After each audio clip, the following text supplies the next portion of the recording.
Good morning. My name is Piotr Opoka, and I will moderate this conference on behalf of Dr. Leszek Buller, the director of Center of European Projects, CPE. It's my pleasure to welcome you to this event, which is to celebrate the 15th anniversary of the work of the Center of European Projects, state budget institution. I'd like to welcome all the guests who've come from Poland and from abroad to participate in this special event.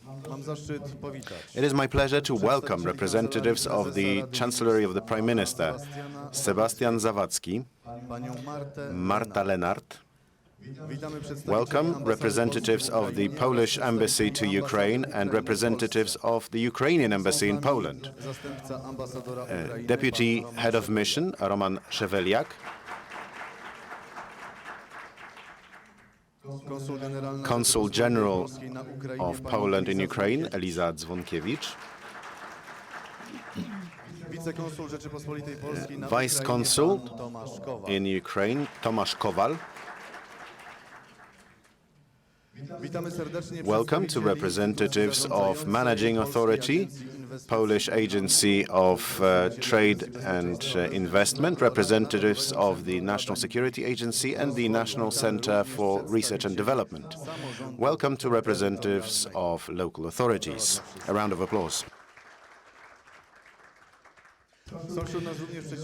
We have with us also entrepreneurs, as well as past, present and future beneficiaries. Welcome to the staff of CPE, retired employees, former senior management, and all those who are with us online. During today's event, we will learn more about the history of CPE, established on the 15th of December 2008. We will learn about past and current achievements, ongoing projects, and we will witness an official signing of a contract by the Medical Center of Postgraduate Education, who is a beneficiary. Let's now see a video about CPE. Zapraszam Cię na niezwykłą podróż po Centrum Projektów Europejskich z siedzibą w sercu Europy. Centrum Projektów Europejskich utworzone w 2008 roku wspiera rozwój społeczno-gospodarczy, zapewniając optymalne warunki dostępu do funduszy unijnych. CPE specializes in transborder cooperation, looking after absorption of European funds. The mission is to guard efficient use of resources. CPE, as a state budget institution, was set up 15 years ago on the 15th of December 2008. It was established in 2008. It started organizing its operations in 2009, and since then we've been providing support and assisting potential beneficiaries and beneficiaries in the implementation of their projects. The vision of the center is to be part of efficient implementation of European funds and providing advisory and information support for beneficiaries. CPE is a source of energy from 120 members of staff, highly experienced. We need to emphasize the great role of staff of CPE, who for many years have been with us. They are experts, excellent specialists in working with European funds, and they are providing support to beneficiaries. We get plenty of thanks from beneficiaries. Beneficiaries appreciate this help and relations with our staff. It is also clear that our staff very often cater for the needs of beneficiaries, helping them. This cooperation with beneficiaries result in good absorption of European funds. You can efficiently spend these funds to the benefit of all of us and Poland as a country. We are building positive relations. We are enjoying teamwork. You have to be flexible with regard to change, and you have to adjust. We've had quite some changes over the last 15 years, but we've had to deal with 4 financial perspectives. Each was a different challenge, different budgets, different beneficiaries, and we had to adjust. CPE is running joint secretariats from projects from the European Neighbourhood Instrument and territorial cooperation funds.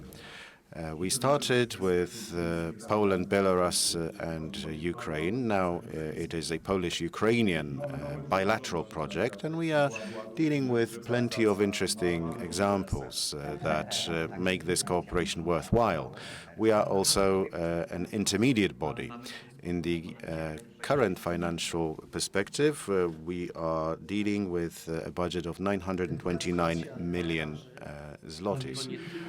Educating doctors is not just about theory, it's not just about lectures and books and medical articles. It's first and foremost is about mastering your skills. You need to be able to perform up to a certain high standard so that it's safe and efficient. The approval of the European Commission granting us funds to build 3 Polish centers is a great success. It's a huge leap forward. Why? Because we are able to train some 500 doctors a year in performing the most difficult surgeries. Not just bronchoscopy, colonoscopy, gastroscopy, but also orthopedic surgeries, gynecological and urological surgeries. So training 425 medical professionals, 25 instructors, means a better future for Polish patients. This means that surgeries will be safer and easier to perform. At the center, we are running an information point for European funds. You can contact us and see whether you can finance your idea. Domaniewska 35 is our headquarters, our office in Warsaw. Soon we'll be moving to Puławska 170. See you there.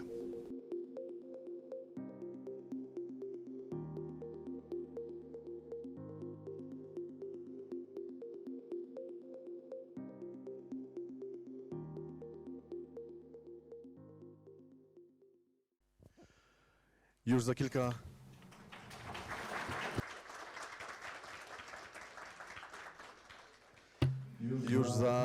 In a few moments, the ranks of beneficiaries will expand by another one, the official signing of an agreement soon.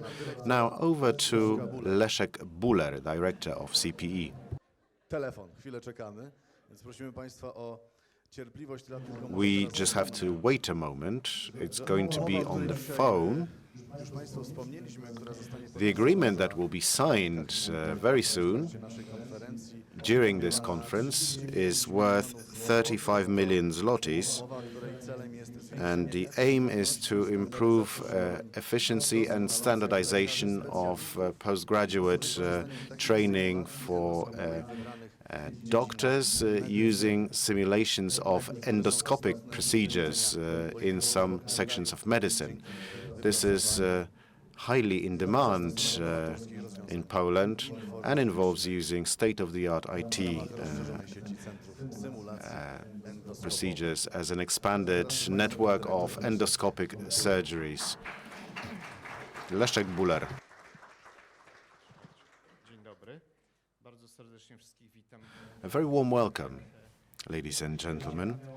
It's been 15 years, and for some of us who've been with the center from the beginning, it's just been a moment. We have people who started out with us in the original office in Chałubińskiego. That's where we were based. Then we moved to Domaniewska.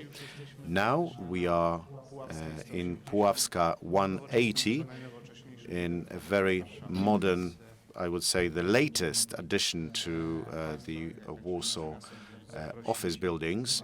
We'd like to invite you there so that you can see it for yourselves.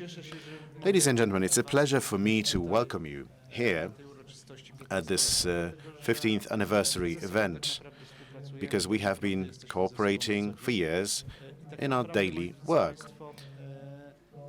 And in fact, it is a great privilege to host you here, our guests who've come from abroad, and my staff who have attended this meeting. They are with us and will be celebrating the 15th anniversary of CPE together. Certainly for me, it is a very nice event. It made me realize that in December we're going to celebrate 15 years of the operations of CPE. 7.5 years, that's how long I've been the director. That's half of the 15 years. Before me came 3 other people, 2 directors and 1 acting director. The creator of CPE was Director Nieć, who organized this institution, state budgetary institution. And then we had people in senior management together. We are here with Director Mirosław Marczewski. We are the senior management, and Sylwia Mikos, as the chief accountant, is the 3rd person in the senior management of CPE. I could keep talking for a long time. We could take an extensive look back. We had many projects. A lot has happened. Plenty of nice moments. We also had our tougher moments. We had challenges. We've dealt with a number of financial perspectives. And you could say, ladies and gentlemen, that in fact the team that we have, particularly in our expert teams in joint secretariats and expert units, we have very well-trained specialists. They are experts. On the one hand, they are experts. On the other hand, they are also passionate about what they're doing. They are developing their knowledge, trying to provide assistance to beneficiaries. We have entered a new perspective. We are finishing the old financial perspective. We've entered into the new one. The old one is going to be wrapped up by the end of December this year. And then we have a clearance period. New perspective means new calls for expressions of interests, new projects. And these projects that are ongoing and the new ones,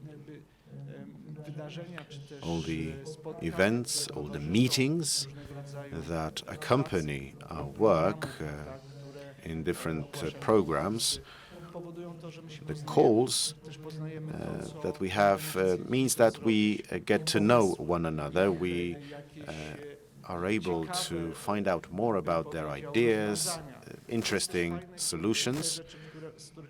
And this means that it's also good for us. I like going out to see projects, to talk to beneficiaries, to see the results of their work, because that means I can learn, I can see for myself, investigate it to the core.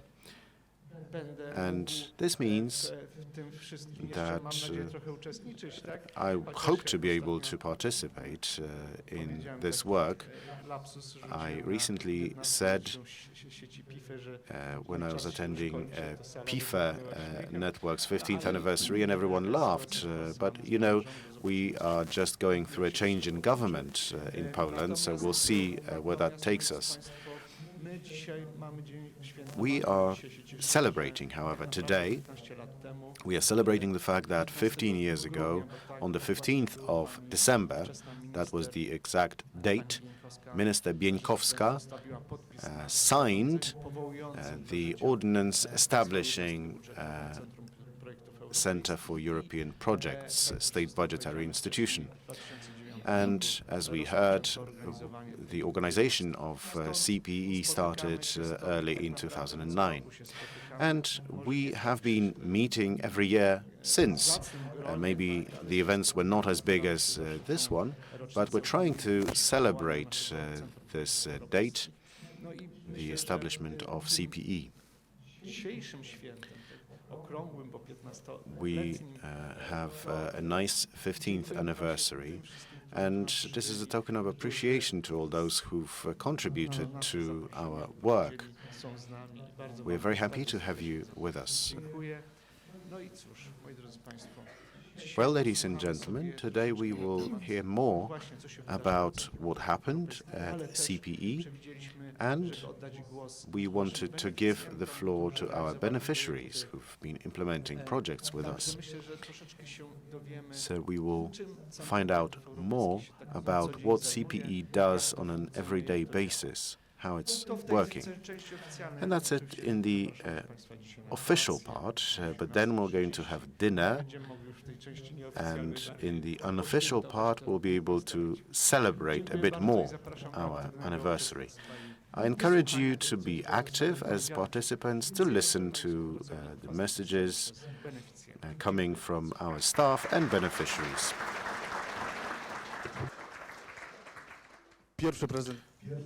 First presentations of the programs Director mentioned.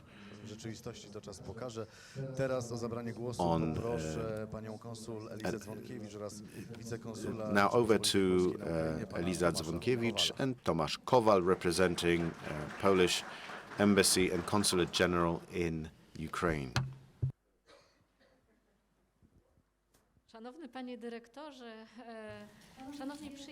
Mr. Director, dear friends from the Center for European Projects, dear Deputy Head of Mission of the Ukrainian Embassy in Poland, ladies and gentlemen. We've never performed in a duet. We'll see how it goes. I'd like to say the following. I've been a general consul in Lviv for 4 years. When I went to Ukraine, even though I was a frequent guest beforehand, but then I saw what country Ukraine is. It is a country of contrasts. There are places that can be referred to as very modern, advanced, and serve as an example, best example even. And there are places where we get the feeling that time has stopped, often related to healthcare system or something similar. Those that change, and I've seen that during the past 4 years, they change because they receive funds and they are beneficiaries of the funds we are going to be talking about today. And we're very grateful to the Center for European Projects. From that perspective, Poland, Ukraine, Belarus, we have 3 voivodeships, Lviv, Ivano-Frankivsk, and Carpathian. We have 4 big projects implemented there, where we can see how Ukraine is changing. We really want Ukraine to become a country where those contrasts are not that visible. That is why I would like to thank very much to all those that I've come to know over the past 4 years. Wasyl Siemiak as well, working for the center, and the director has always been extremely engaged and has been visiting the projects and motivating our Ukrainian partners. And the Polish side has been an inspiration too, because when it comes to formalities, documents, we have a lot of expertise. The Ukrainian side, on the other hand, is very spontaneous, is very engaged, and we can achieve a lot of synergies there. So I would like to congratulate you for the past 15 years and wish you all the best for the future, and thank you for our cooperation so far. Thank you. Ladies and gentlemen, Szanowni Państwo, is the mic working? It is. It's on. Szanowni Państwo, ja Ladies and gentlemen, też od ponad 5 lat mogę obserwować I too have been able to observe from very close the projects implemented on the Ukrainian side in particular for the past 5 years. Apart from what the General Counsel has pointed to, I would like to stress the bonds and relationships that have been coined and have turned into friendships. During those visits to see the projects together, often with the director, I was able to witness how that cooperation on a grassroots level works. We could see the effects of that last year at the beginning of the Russian aggression on Ukraine. I know that many Polish partners immediately turned to their Ukrainian counterparts offering support. This is just a case in point, but you know best because you're practitioners in the field. You know how those projects have been able to build a capital amongst you and what potential there is in them for the future. And I'd like to wish you all the best for your future cooperation, and I wish you a very, very good day indeed. Thank you. Consul General said it's a new formula of a duet. This was wonderful, and the applause you got is proof of that. On behalf of the Marshal of the Lubelskie Voivodeship, I'd like to ask Bogdan Kawalko to take the floor. A round of applause.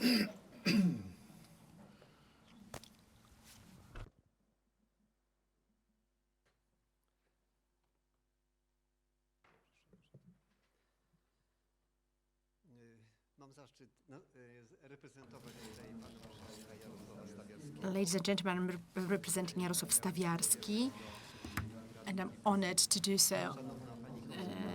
Madam Consul, Mr. Ambassador, Excellency, ladies and gentlemen, dear Director, dear guests. On behalf of Jarosław Stawiarski, the Marshal of the Lubelskie Voivodeship, and on my own behalf, I would like to cordially thank you for the invitation to today's conference celebrating the 15th anniversary of the creation of the Center for European Projects. This anniversary is a magnificent opportunity for reflection and stressing the value of the CPE when it comes to the implementation of EU programs. The Center plays a unique role in that regard. That is why I would like to congratulate Director Leszek Buller for everything he has been able to achieve so far, and to thank for the cooperation with our voivodeship, the Lubelskie Voivodeship. I would like to wish the entire team of the Center for European Projects all the best for the future, a lot of satisfaction drawn from work and interesting projects and undertakings, and all success in their private lives too. I hope that this 15th anniversary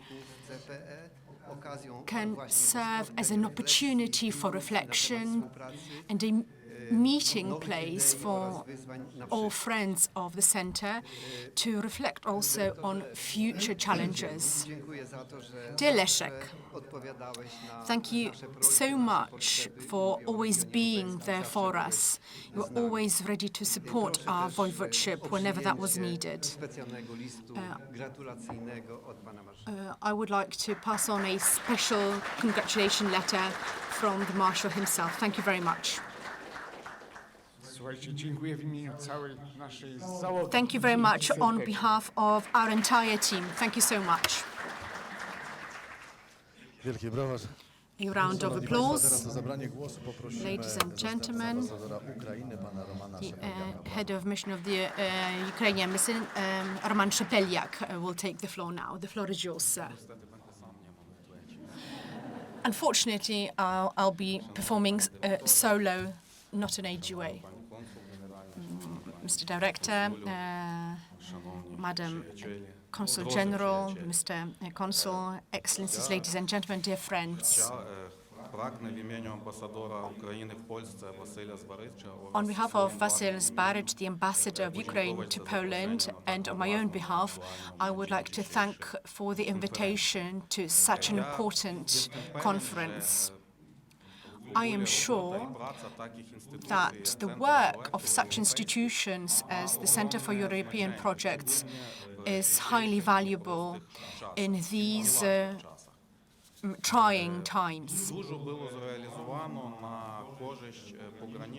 A lot has been achieved for the areas close to the border between Poland and Ukraine, for the modernization of roads and border crossings, ensuring safety and security of citizens of that area, the modernization of hospitals.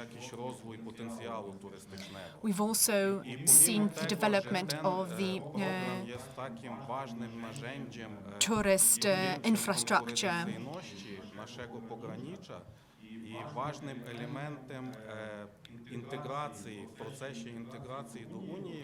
It is important when assuring competitiveness of the region and trying to prepare our country to join the EU. And as has already been said, it is an instrument for ensuring good relations, local relations between the authorities, but also amongst the citizens. Citizens that unfortunately now are divided by a border. From my perspective, as a civil servant in the past, this cooperation has been very good for Ukrainians who still need support due to the invasion of Russia on Ukraine. We are extremely grateful to all Poles who have shown their empathy to the Ukrainian nation. I'm convinced that this war will end soon, that we will be victorious together. And this cooperation, this huge potential of transborder cooperation will serve as a stepping stone to help Ukraine join the EU. At the end, I'd like to thank Director Leszek Buller and his entire team, who, in their everyday work, have been doing everything in their power to ensure that even there is a border that divides us, that this border in fact brings us together, for the societies on both sides live as good neighbors in friendship and harmony. Thank you very much.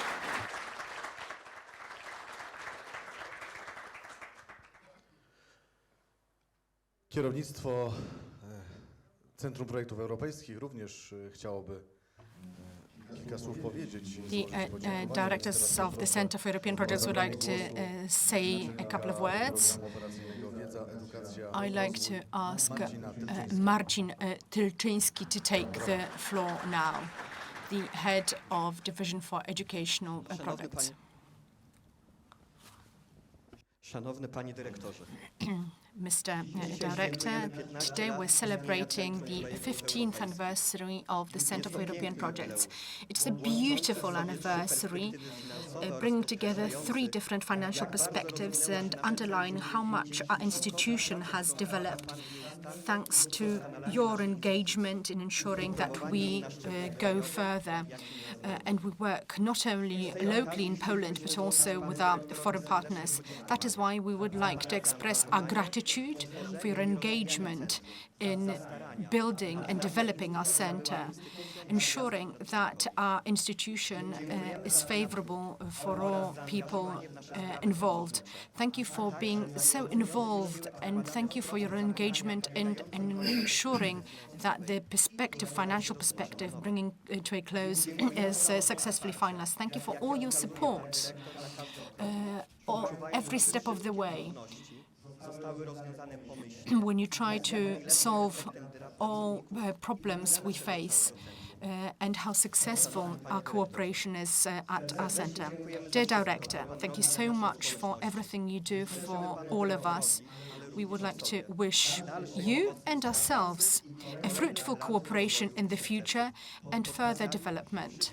This has been signed by all heads of the division of the Centre for European Projects.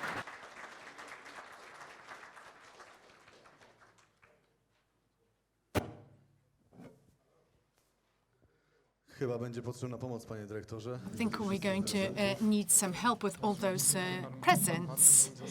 Thank you very much. I'm surprised. I wasn't prepared for that, and I'm quite emotional. Please allow me to stress once again, we have a great team of people.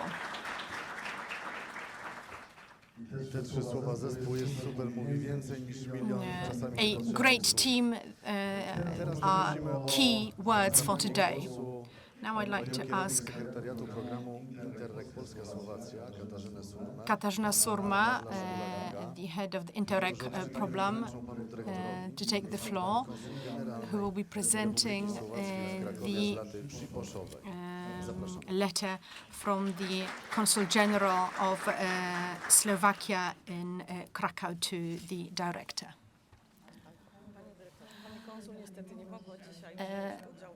Dear Director, Madam Consul, unfortunately could not be with us. That is why she will ask us to read the following letter. Dear Director, ladies and gentlemen, on behalf of the Consulate General in Krakow, I would like to thank you and congratulate you for the 15th anniversary of the Centre for European Projects. Your institution has for many years successfully and effectively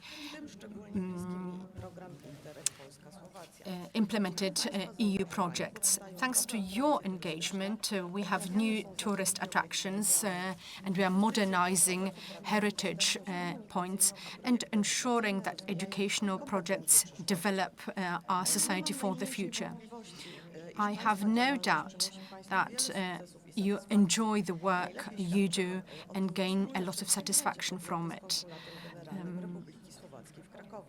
One of such examples is the cooperation with the General Consulate of Slovakia in Krakow.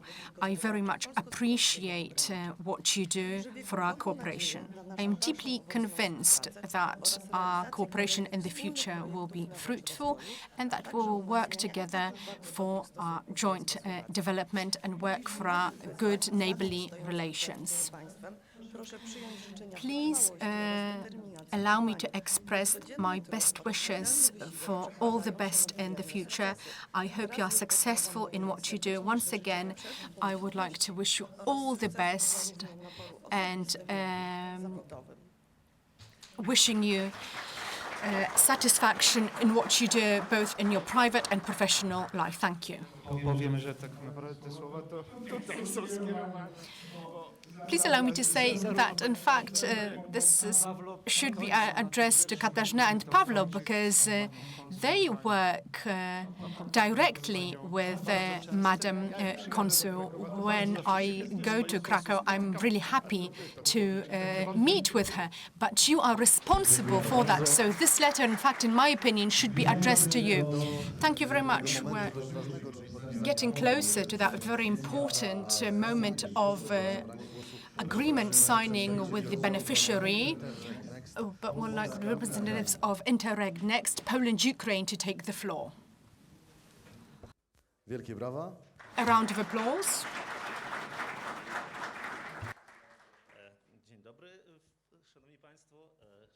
Good morning, ladies and gentlemen, excellencies, dear friends. We have come from Lviv, and we would like to express our heartfelt thanks to Leszek, to the director from Lviv. We've brought this.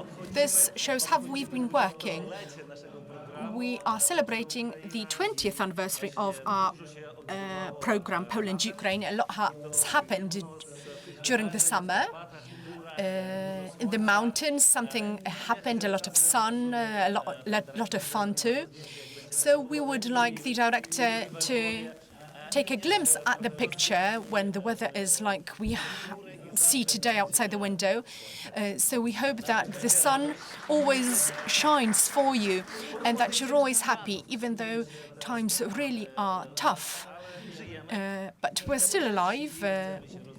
We want to work, we want to develop further, and we want to do it together. Thank you. And a token of our gratitude from Lviv, we wish you all the best for the new financial perspective and a lot of success in the future. Thank you. I would like to say that we participate in Polish-Ukrainian events in Ukraine, and they always start by expressing the gratitude from Ukrainians to Poles for their support and empathy during these very difficult times of war for us. And this is what I would like to once again repeat. Thank you. I should ask you, what is the name of the mountain? What is the mountain called? I remember one of the ministers asked us about it.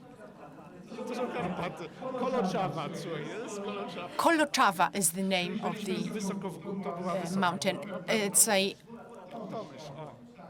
high mountain. Tomish is the name of the mountain. Thank you very much. Myślę, że oddział w Lwowie ma nieraz mnie dosyć, bo jak tam przyjeżdżam... When I come to visit them, they have to walk with me and go with me wherever I go. In my opinion, many of the projects in Ukraine have borne to fruit. Maybe were it not for our involvement, for the fact that we are monitoring progress, we've had monitoring visits to mobilize everyone to keep working, and as a result, we have tangible results. Our headline project is the building for Lviv Police. It was empty, the building, for around 10 years, and now it is a modern building. And I understand that the Ministry of Interior has taken over this building from the police. But anyway, we are developing a Lviv monitoring center. We developed the 112 emergency line, an emergency phone number for all services, and that's a reality already in Lviv. So thank you very much, and thank you for putting up with me when I come to visit.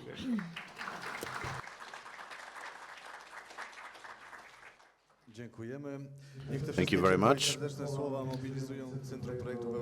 Let's hope that all this positive energy mobilizes all at CPE to work hard. daleko dalej, dużo dalej niż sięgają nasze granice.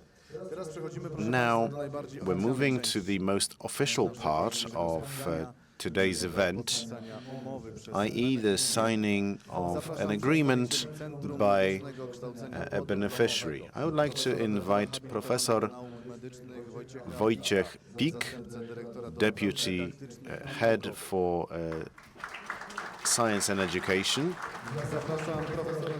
Professor Michał Pierożyński, Head of the Allergology, Pulmonology and Emergency Medicine, and Dyrektor Leszek Buller, umowy przez beneficjenta właśnie teraz. and the two sides, the director of CPE and the two representatives of the Medical Center for Postgraduate Education, will now sign a contract.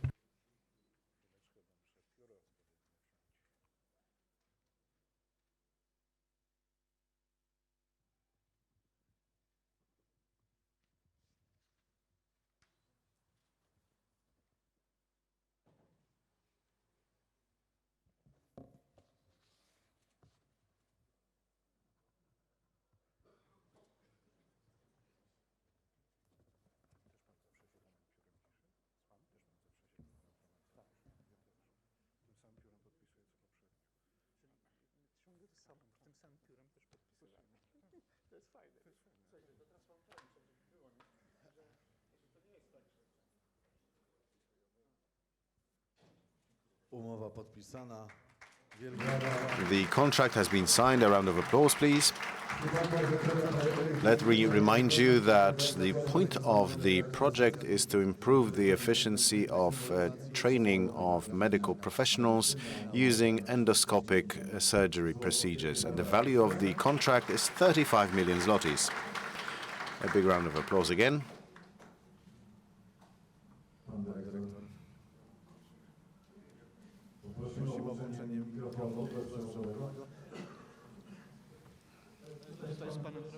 Together with the professor, we have agreed quietly that we have also been signing the contract with the same pens, and we used these pens to sign a contract previously in 2016, on the 28th of December 2016. It happened quickly because we wanted to sign the contract in 2016, and what Professor Pierożyński said in the video,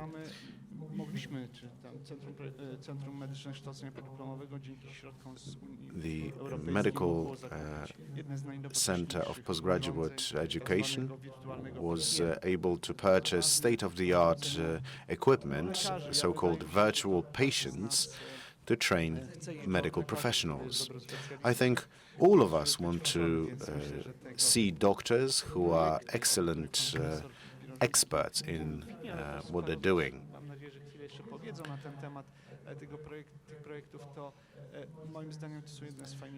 And these are projects that are really cool, in my opinion, because they cascade through the ranks. You spend some money, but then the know-how and the practical skills are cascaded down the ranks of medical professionals, and there is good dissemination from these projects. Bardzo dziękujemy panu dyrektorowi i prosimy o zabranie głosu panów profesorów, przedstawicieli naszego beneficjenta. So over to professors, representatives of our beneficiary. Panowie profesorowie w takim The two professors, pan profesor dr Professor Wojciech Wik and Professor Michał Pierożyński, representatives of the Medical Center of Postgraduate Education. Jest nowa tradycja Well, there's a new tradition, ladies and gentlemen, dotycząca wystąpień. on public speaking. We perform in duets. It's the second duet of the day, and I'm sure that it will be just as good as the previous one. Proszę Państwa, po pierwsze chciałem powiedzieć, że ten projekt, który realizowaliśmy, The project that we have completed, and we are continuing it because the current project is an extension and expansion of the previous project. Dr. Buller already indicated that this is a project that trains doctors and prepares them to better perform surgeries. A simulator is a patient. It's much better to train doctors to help them work with patients using high-quality simulators which reflect actual situations. Our endoscopic simulation center deals with a whole range of medical training in different specializations. What I would also like to emphasize is the excellent cooperation with the Center for European Projects.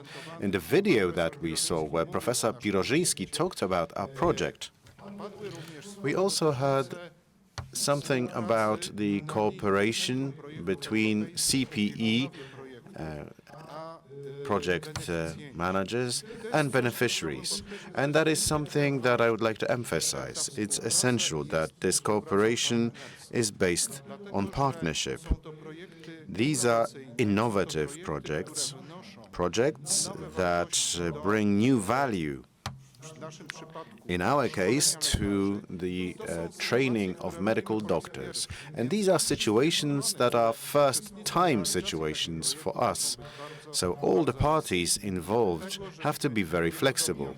And that's what we've been provided by you, and we're deeply grateful. Director, you have an excellent team that knows how to cooperate with beneficiaries, even beneficiaries like us, where we have our own opinion and we would like to have a say on a number of things, but still we can get along. And as a result, this project has been extended and expanded twice during its implementation. Originally, we had one simulation center. Now we are cooperating with two, and the third center will be added in the new perspective. What I would also like to say, because that was the official part of what I wanted to say, now on a more personal note. The director said that you've been the director of CPE for 7.5 years. I've been, for the same period of time, the pro-rector of my institution. So in terms of alignment of time, we've been working for the same duration. And it's my great pleasure that on the 28th of December 2016 at CPE, we have signed together the first project valued at 30 million zlotys. And we've been using the same pens, that's true. And the crowning of my work in European projects is the fact that, continuing in my role as the pro-rector, together with Professor Pirożyński, who also signed the previous project, and we are able to sign its continuation today. It's a great achievement, it's the crowning of my work. I hope for further efficient and successful cooperation. And now I pass the floor to Professor Pirożyński, who is behind the very idea of projects. I will take less time, ladies and gentlemen. Director, thank you very much. Thank you for being there for us, for the fact that I bumped into you with my idea. All the staff of CPE have contributed to this project coming to fruition, thanks to my team. So both teams deserve words of recognition. Huge thanks to the two teams. And I hope that we're going to meet again in 7.5 years to sign another contract. We have some ideas, 4 of them, that are starting to blossom. Thank you very much and congratulations.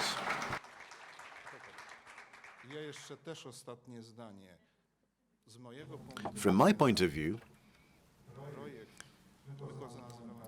the Power 2, as we call it, project, and the cooperation with the implementing team was a huge learning experience for me and for my team, learning experience in project management. Thank you very much for that, and we hope to continue cooperating with you. Thank you very much. The official part of our meeting is over. Let's have a coffee break, and we'll meet back here at noon in 45 minutes. And then we're going to have a presentation of CPE's projects.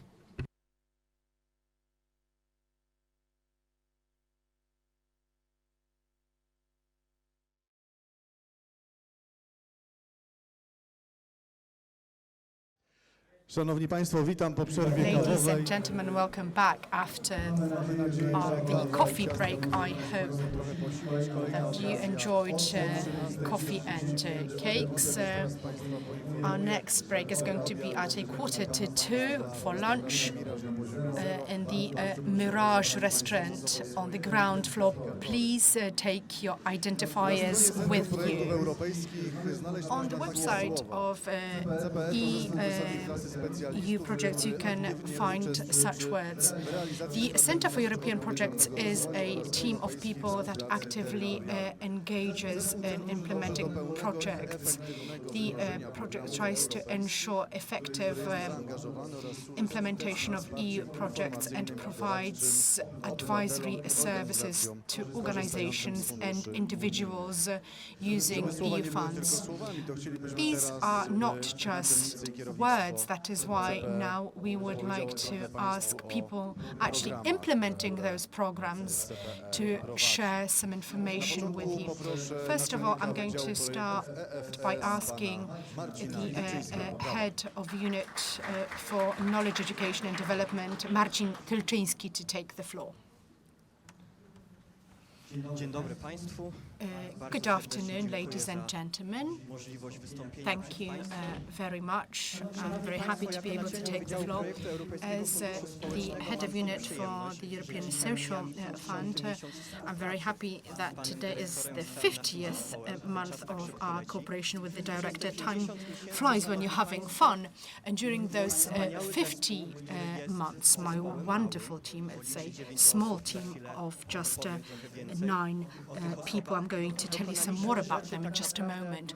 We have been able to achieve the impossible. Why? I'm not going to bore you by telling you what is the operational program on knowledge education and development. I'm not going to dwell too much on substance, because beneficiaries, when they participate in calls and fill in forms, they need to get to know all the documents beforehand. But nothing speaks more than numbers. Numbers that afterwards translate into specific programs. During the past financial perspective, which will end on the 31st of December, so when we'll be celebrating the new year, we will be ending the operational program knowledge education and development. We had 1,017 applications for our unit. It is a huge number of applications. There's 9 people within my team were responsible for verifying, analyzing, and evaluating, and sometimes always dealing with protests, because sometimes there were also appeals for us to deal with that.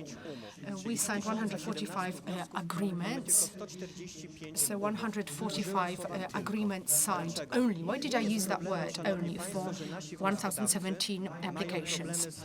It's not that they have problems when writing grant applications. After those 50 months, I know that the applications really are very well prepared. It's not that someone does them overnight or, the very last moment to be able to get a source of financing. Those 145 results from a different reason. It is the allocation we had in this financial perspective. The value is 497 million zlotys. And I'll stop there for a moment. The European Social Fund in our action, it's Transborder Cooperation. We have a rather specific scope of cooperation that we deal with. So for you to be able to become a beneficiary, you need a transnational partner. This is the basis for preparing an application. And to obtain such a partner, you need to work with that entity beforehand, so before submitting an application. And here I would like to make a reference to what the director referred to beforehand. Those relations are very important. From my own experience, I can say the following. As a country, as Poland, we have nothing to be ashamed of when it comes to our neighbors, partners in the EU. I'm going to share a secret with you. Sometimes they actually implement solutions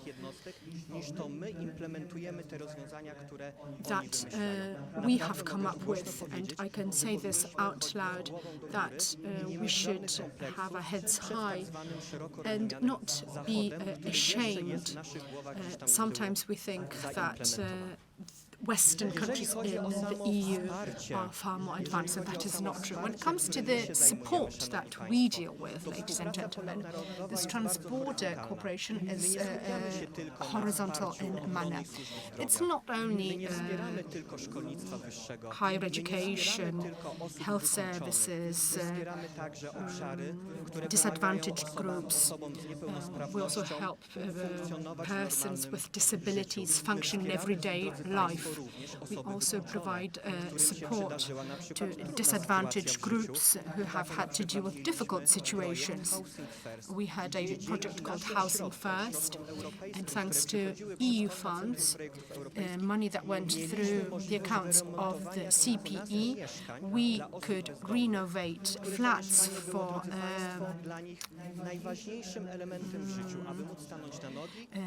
disadvantaged groups. People could stay in those flats, get a job, and then leave those flats and rent their own flats. But it is not solely that aspect that we support. We had another project supported by the Catholic University from Lublin that supported readaptation. There are different situations we encounter in life. Sometimes people make mistakes. Sometimes people end up in prison. That doesn't mean they should be excluded from society.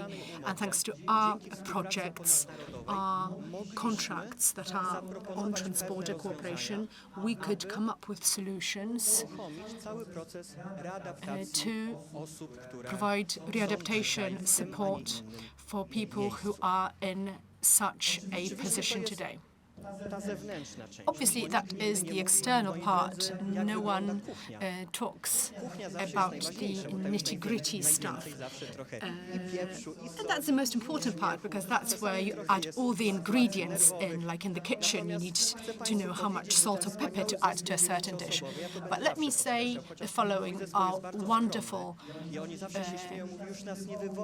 team of 9 members. It's a team of very humble people who always want me to take the floor, and they want to stay in the shadows. But those 9 pairs of hands had to deal with 1,723 grants for payments. What's underneath that? Well, remuneration, advance payments, and also sometimes problems, namely financial corrections. I've heard sometimes that not all units were presented during the first part of our conference. Well, there are units that we don't often talk about. And here I'd like to mention Szymon, the head of unit of the control unit. Their functions are different, and we often don't talk about it out loud. Let me point out to the following. Those 9 people, these are not only full-time employees who work from 8 until 4 p.m. I look at them with full responsibility. These are experts.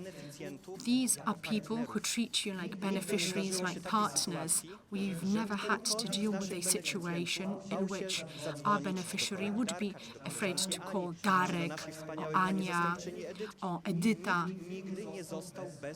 No one was ever left without help. And this is, above all, the success of our unit.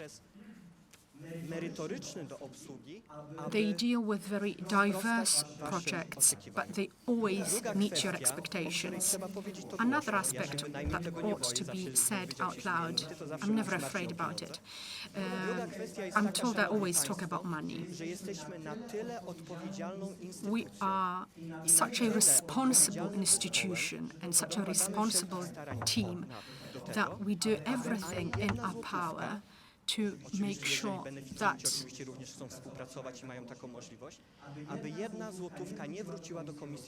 not a single zloty goes back to the European Commission. Why? Because we want that money to be utilized effectively in Poland.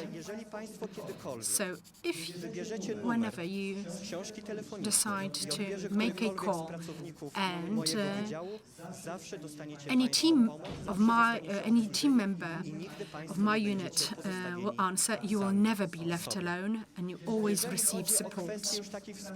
When it comes to our cooperation, we also take part in workshops, training courses, consultations.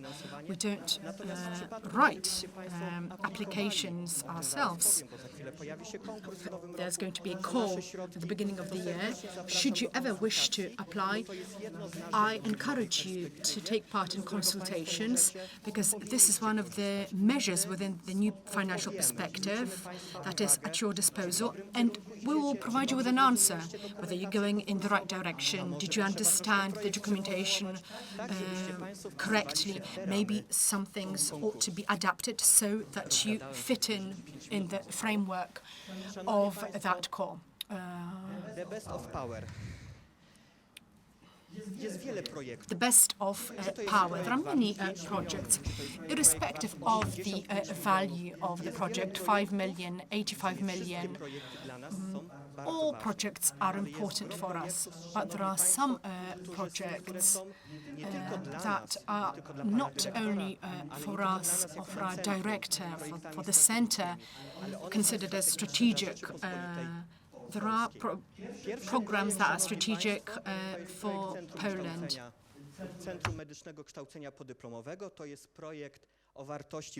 The first one is worth 80 million zlotys. It's coming to the end. Today you've witnessed the signing of another contract. If we were looking for a beneficiary, regardless of whether they come from local, central government, business or NGOs, CMKP, the Medical Center for Professional Education, is the best, and we enjoy cooperation with the professors and with the entire team. We also have with us, because we also financed university education, and among our beneficiaries we have the Ministry of Science. We have run a big project focusing on the training of university teachers and students abroad. The pandemic, unfortunately, hurt the implementation of this project. We regret it very much, but we hope that we can find a new formula for this project in the new perspective. Now, ladies and gentlemen, one more project, the Institute of Mother and Child, a nod to the professors. This is a beneficiary who's been supporting healthcare and cooperation with partners from other countries. And God forbid, but you can benefit from this project if need be.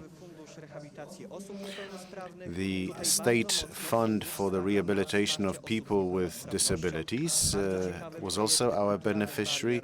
An interesting project called Culture with Barrier, or Tourism Without Barriers.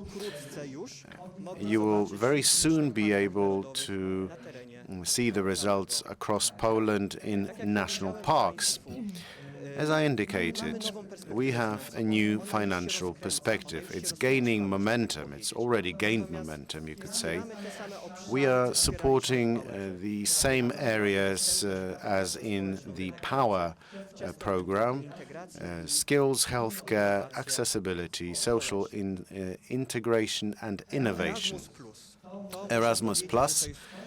This is something that we've been dreaming about as CPE, and as head of unit, I'm very, very happy and content with the fact that the director, during negotiations with the European Commission and our managing authority, he negotiated that my team is responsible for all of Erasmus+.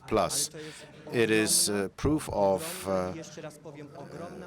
recognition, but it's also a huge responsibility to maintain highest level cooperation with the Foundation for the Development of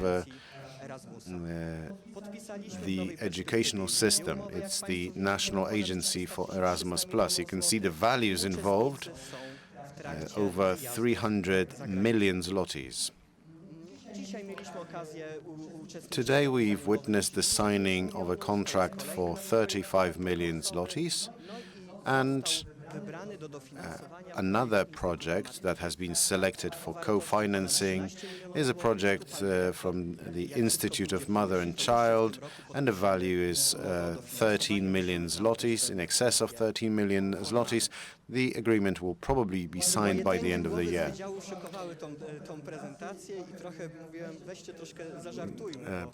When my team was preparing this presentation, we were talking about having power. Now we have moved, and officially, as of tomorrow, we are available in Puławska 180.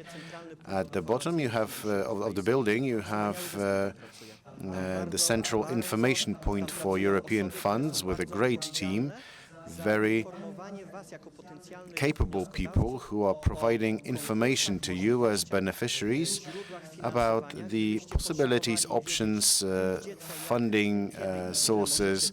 If you need to find out how to finance your ideas, you are most welcome to contact Agnieszka at the ground floor of the building in Puławska 180. There are many things that I wanted to share with you, but I see a red light flashing. We are one of the few intermediate bodies who did not terminate a single POWER, the Knowledge Education Development Operational Program. POWER is the Polish acronym. We have not terminated a single contract. We want you to finish your projects.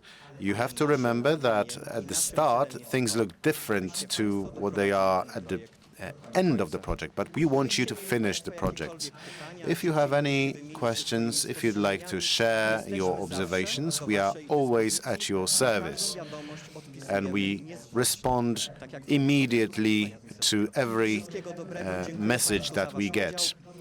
Thank you very much, and greetings to my team. Thank you very much.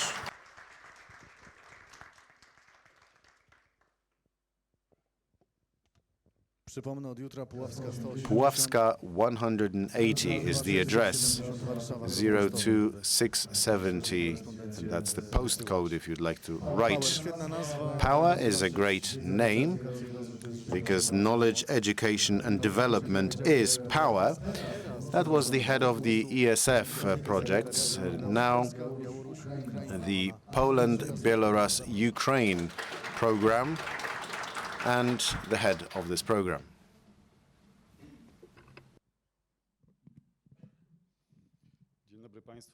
Thank you very much.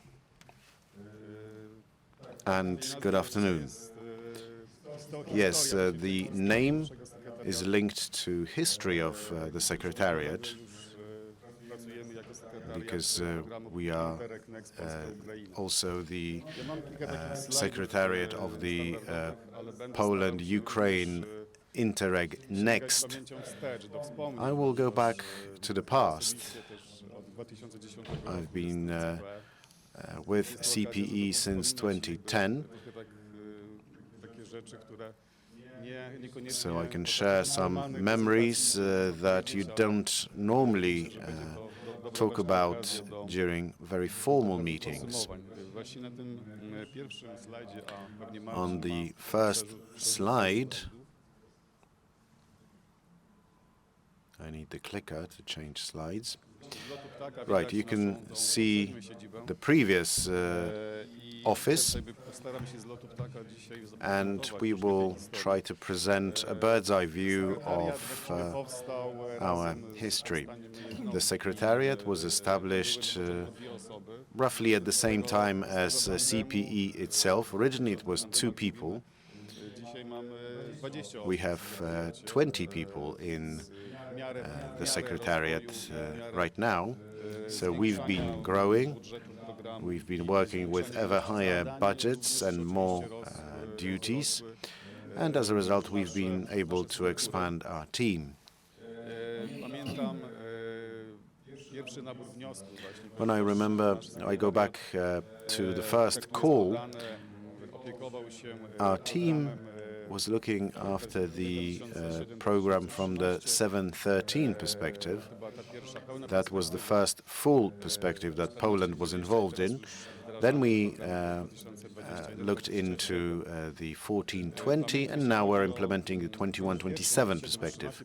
The first perspective, 2007-2013, the first director, Dariusz Nieć, we worked together in a room where we had mail packages with applications, payment claims. Now we have everything done electronically. That also shows the transformation that we underwent both as the parent institution, CPE, and as the Secretariat. Marcin mentioned the social dimension. Our program is very closely linked to the area of support. We are, in fact, working for Polish and Ukrainian regions. We are a secretariat which aims to integrate needs, processes. We are working at a crossroads, and a large number of those. The development needs of eastern regions of Poland, Lubelskie, Podkarpackie, Podlaskie regions, and some of Mazowieckie region. On the Ukrainian side, Lviv Oblast, Zakarpatia, Wołyń, Ivano-Frankivsk, Tarnopol. So we are trying to make sure that the funds go to those projects that have the biggest value for the development of a specific area. We are here not just for the regions to be able to benefit from available funds working on joint projects. We also focus on areas that are the domain of central governments, management of border crossings, for example. So, in terms of our superiors, we have a monitoring committee which brings together representatives of very different institutions, and we as the Secretariat are developing an area for joint work. We have very good financial situations, so we can co-finance up to 90% of a project. This is money that you do not have to repay. These are grants, but the area is difficult. Joint projects between Poland and Ukraine need to address problems in legislation, logistics, and language. These projects are not easy, not simple, so financing conditions do matter specifically. We are supporting institutions, projects that are non-profit. These are ventures that benefit the general public of border regions.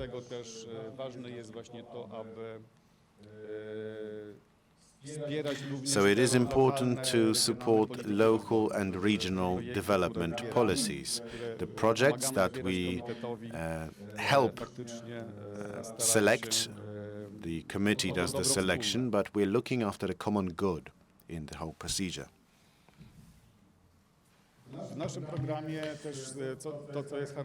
What is also special about our program is that we have 3 levels: large infrastructure projects selected by states and regions. We have regular projects with grants up to 2.5 million euro, and here we employ a competition procedure. And we have small projects with grants of up to 100,000 euros.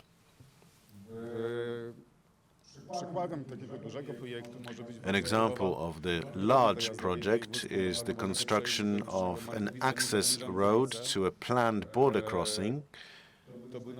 This was our biggest infrastructure project in the 14-20 perspective. And what is interesting, in the context of the current full-scale invasion, the war in Ukraine, it was possible, as a result of the project, to process trucks on the Ukrainian side to speed up the delivery of military and humanitarian assistance. This was basically a road project, but during the work we also discovered the remnants of the Lusatian culture, so we were also looking after European heritage. This was an archaeological discovery made on the Ukrainian-Polish border. It testified that there have been some ancient trade routes going through the area. So we were always at the center of various European processes.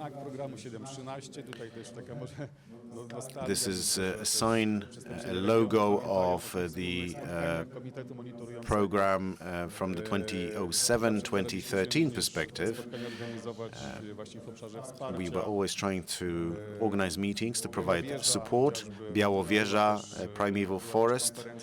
We had an annual conference there in Lublin as well.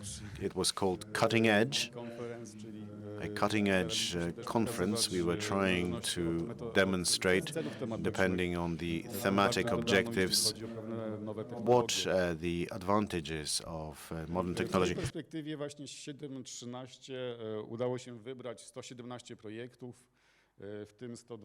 117 projects, 102 regular projects, with 9 large strategic infrastructure projects and 6 umbrella projects, with 56 micro projects.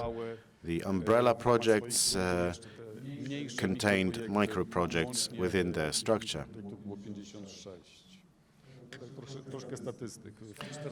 In the 2014-2020 perspective, 10 large infrastructure projects 65 regular and 76 micro projects.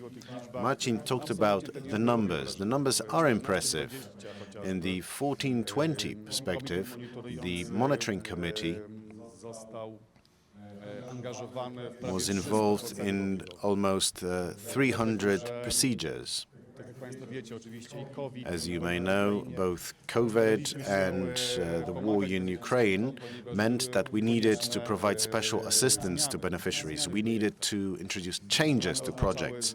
Changes meant that we needed to amend budgets, measures, and the committee did all they could to embrace the expectations of beneficiaries.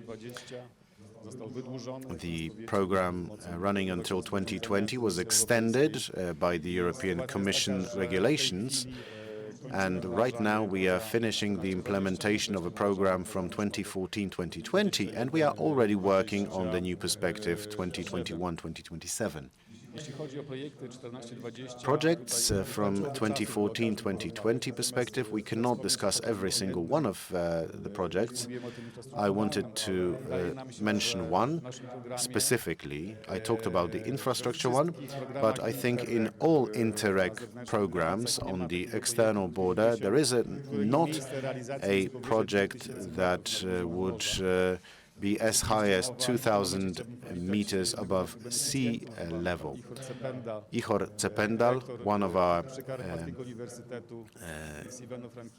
beneficiaries from Ivano-Frankivsk, and that is exactly the project where we supported the overhaul of a former observatory, and now it houses an operations center for emergency services, looking after tourists in the mountains. So we have very interesting Polish-Ukrainian projects, including this one that focuses on mountain safety. We hope, Director, that we will have more and more European visits to your region, and through further initiatives, we will be able to mitigate the negative consequences of the war.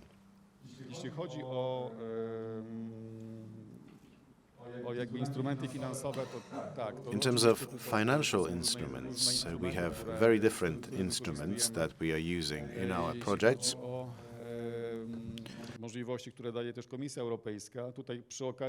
The European Commission has afforded us a number of opportunities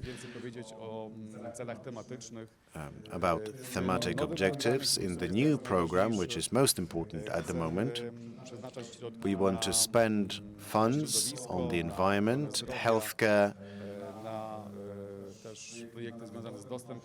accessibility, road infrastructure projects.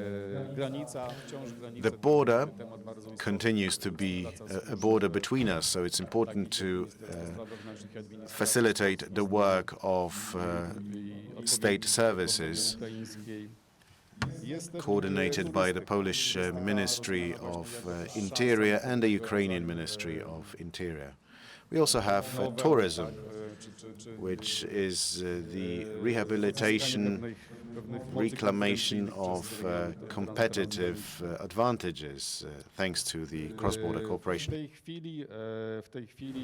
the moment, we are working on a new instrument, a fund for small projects.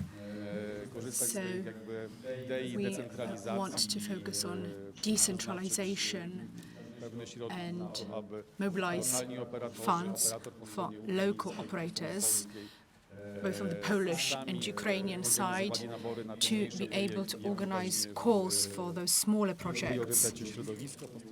And this priority of environment and cooperation. Nabory wniosków, tak jak już też Marcin mówił, zapraszamy Państwa do Marcin has already talked about Pierwszy nabór w nowym calls. programie zakończył się z końcem sierpnia. First was finalized in September. We had 115 applications in health, 132 in environment. Wspaniale się jakby łączą dwie okazje, 15-lecie CP, It is wonderful to see that cooperation and CP anniversary, because tomorrow we're going to focus on health.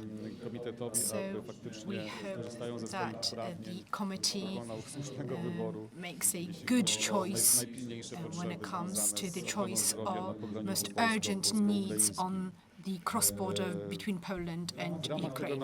Within that call, we had applications with respect to the environment, and we hope that the monitoring committee will select those applications between the second and third quarter of next year. Looking at economic projects and tourism, a call will be probably declared at the beginning of next year, and we hope this will be end of March, beginning of April. When it comes to tourism, you see that it's almost 36 million euros. It was 15 years in a snapshot. It's very difficult to tell you everything in just a couple of minutes. This is a family photo of our team. It's a magnificent opportunity for me to thank everyone. I'd like to thank the director for a couple of things, in fact. In 2010, we were taking our first steps, so we're a bit like an incubator. And I think it was thanks to the director, our structures, our secretariats got to know one another, procedures and possibilities, and thanks to the director, the integration of our teams, the past years was very smooth. We feel that we are one big team, not separate from one another. We cooperate closely with one another. So I would like to wholeheartedly thank the director for that. We know one another very well whether we're sitting in Warsaw or Wrocław, or with the secretariat of the Southern Baltic team, or the team that is responsible for cooperation between Poland and Slovakia,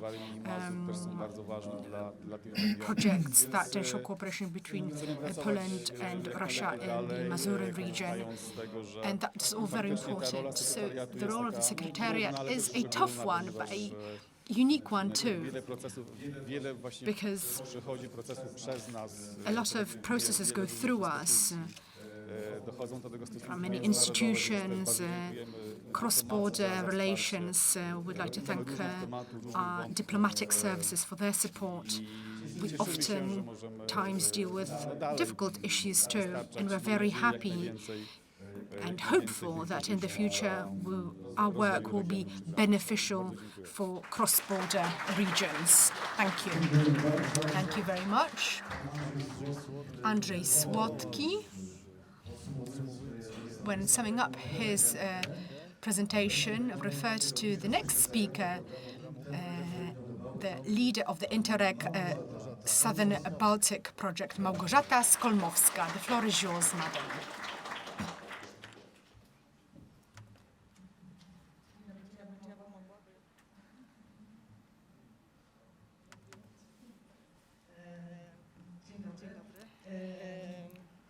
Good afternoon. I'm very happy to be able to tell you about our Interreg program, Southern Baltic, when celebrating the 15th anniversary of the CPE. Our project has been part of the structure from the very beginning. I've been working on it for 13 years within the structures of the Centre for European Projects. So our history is closely linked to the history of the CPE itself. Spróbuję Państwu przybliżyć tematykę naszego I'll try to briefly talk you through the thematics of our project, because it differs to what the previous speakers deal with. We cooperate with regions that are on the Baltic shores from 5 countries: Denmark, Sweden, Germany, Poland, Lithuania. Program ma taki stricte charakter zielony i niebieski. There are two aspects of it, a green and a blue aspect. That's what we like to blue that focuses on the sea resources and green on the natural resources. Obszar ma charakter stricte niemetropolitalny, głównie wiejski. It is not urban in character, mostly rural. We have very few urbanized areas. There's almost 9 million people that inhabit those regions. There are quite significant disparities when it comes to socio-economic aspects. That is why close cooperation between institutions in those regions is of utmost value. Just a couple of words about the Secretariat. The first Secretariat was created in 2008.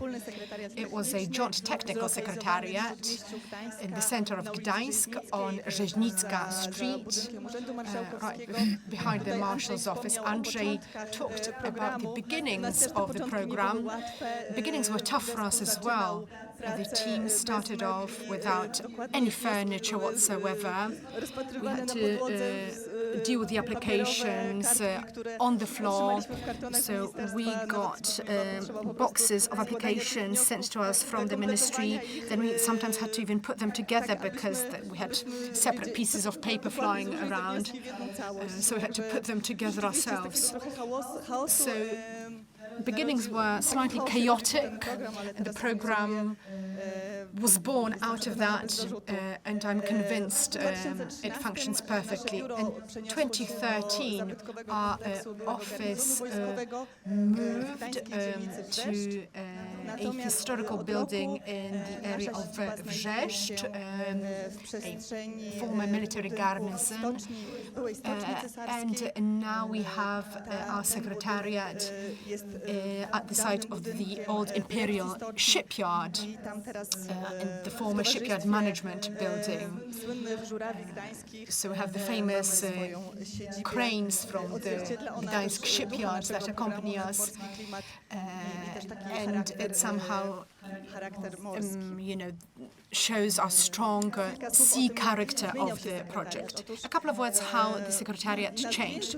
You see some photos here. It's a screenshot from our first newsletter that was published by the Secretariat. And that's the first team of the Secretariat, with the first leader,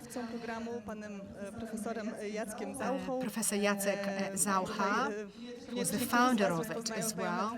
Some of you can see probably people that you know. These are people that started working in the Secretariat and at the Centre for European Projects too. Now we have 11 people working in the Secretariat. So how did the Secretariat change over time? During the first perspective, 2007-2013, we had a foundation of the Cooperation Fund, then were incorporated into the Centre for European Projects. The first budget was 61 million euros from the European Regional Development Fund, and we were were responsible for almost 70 projects. We evaluated those projects, were responsible for their financing and accounting, and they were implemented successfully.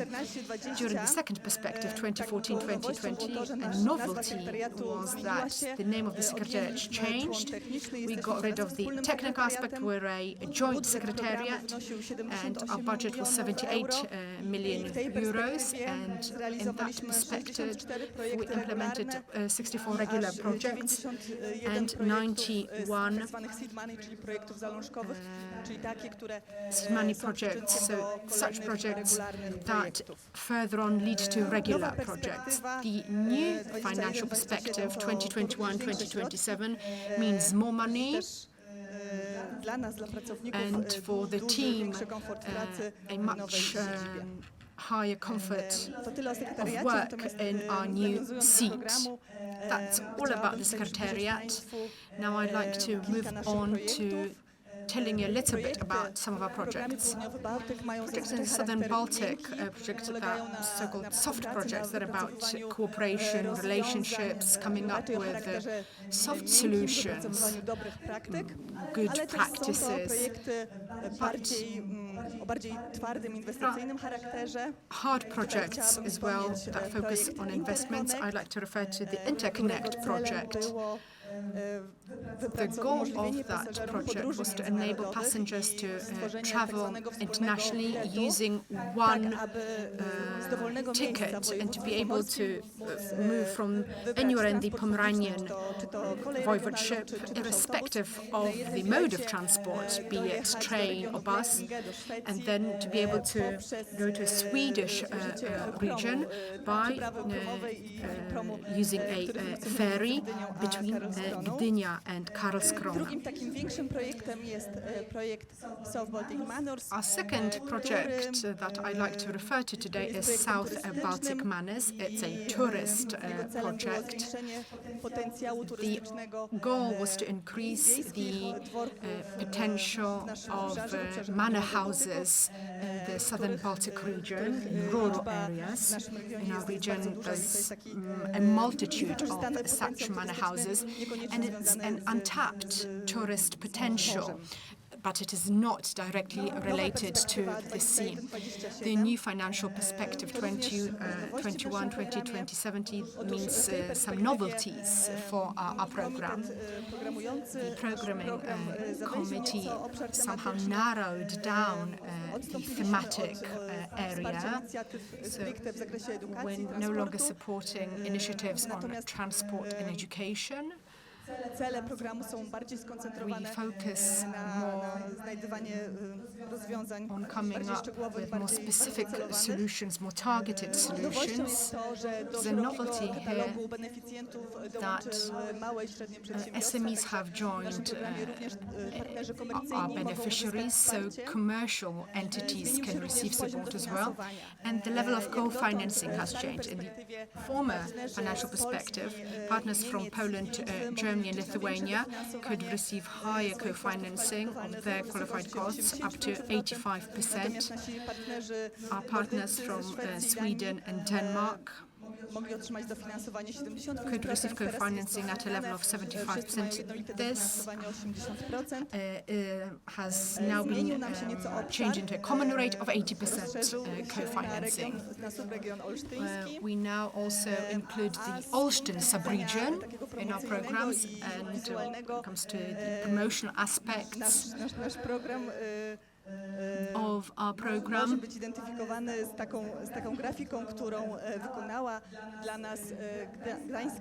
An artist from Gdańsk has prepared this design for us, and this financial perspective now has this new graphic design, which we're happy about. What is the motto of our program? United by the sea into action for blue and green future. We implement that motto in 4 pillars.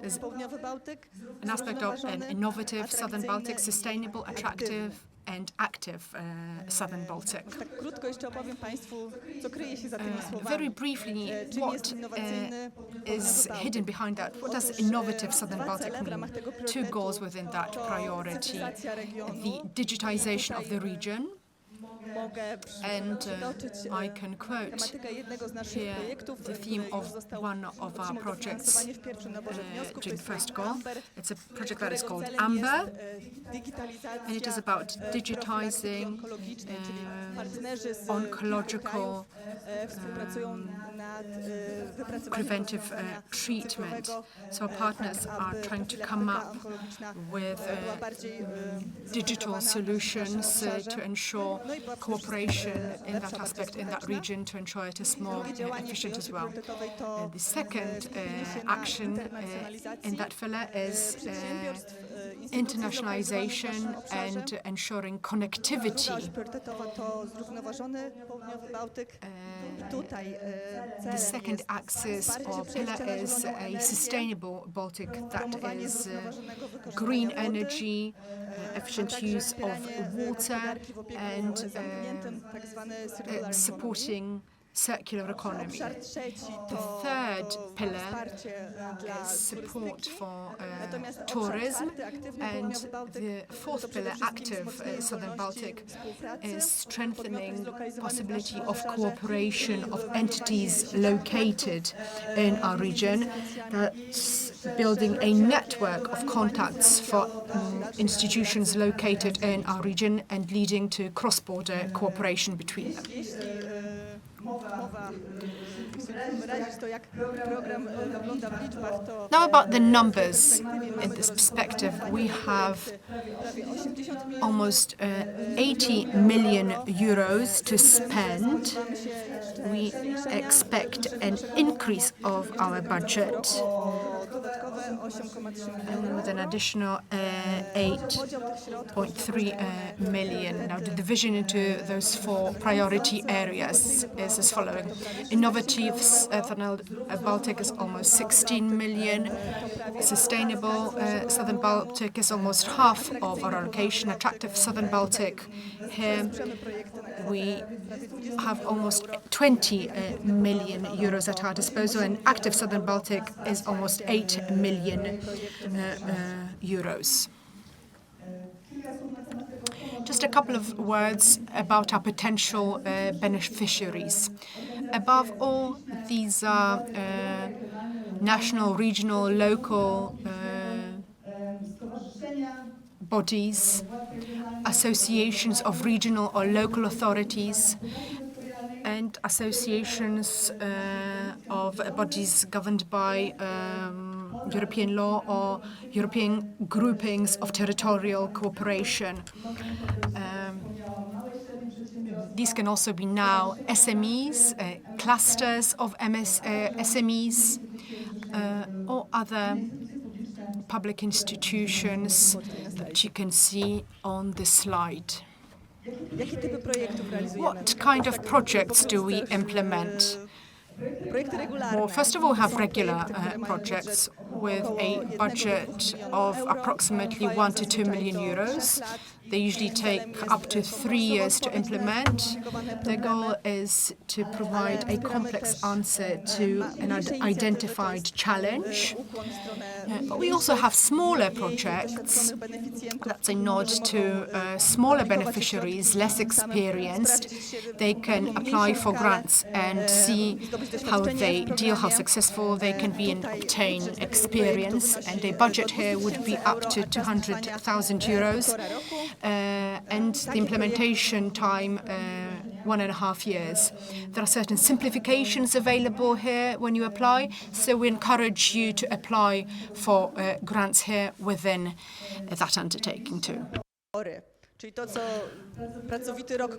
The busy year ahead of us, we have completed the second call for regular projects. We'll know the results in April next year.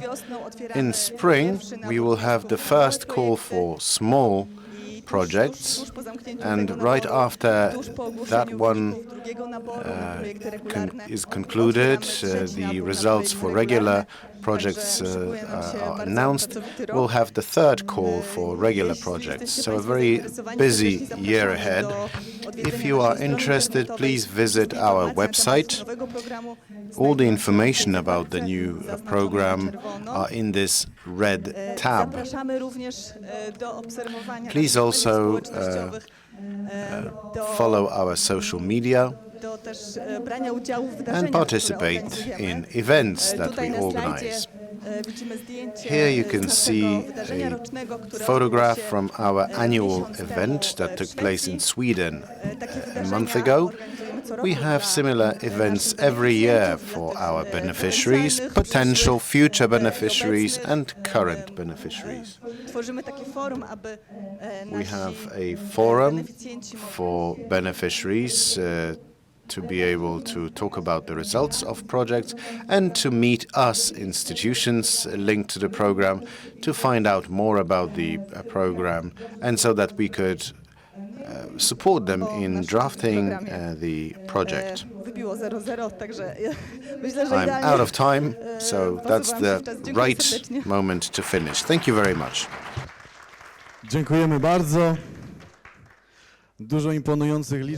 Plenty of impressive numbers from Małgorzata Skolmowska. I have one number, 412. Do you know what number it is?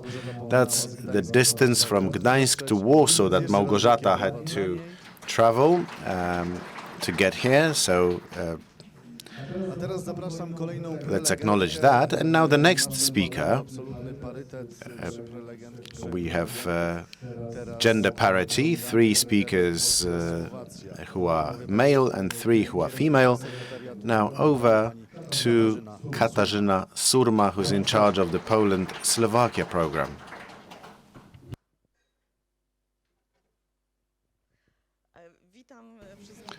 A warm welcome. I'm very happy that I will have the privilege of telling you about the 15 years of the Center of European Projects, but also the Secretariat, the Joint Technical Secretariat of the Poland-Slovakia program.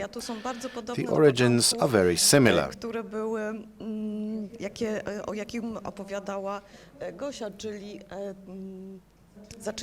We, just as Gosia's team, we started out as the Cooperation Fund. That's when the Secretariat was established.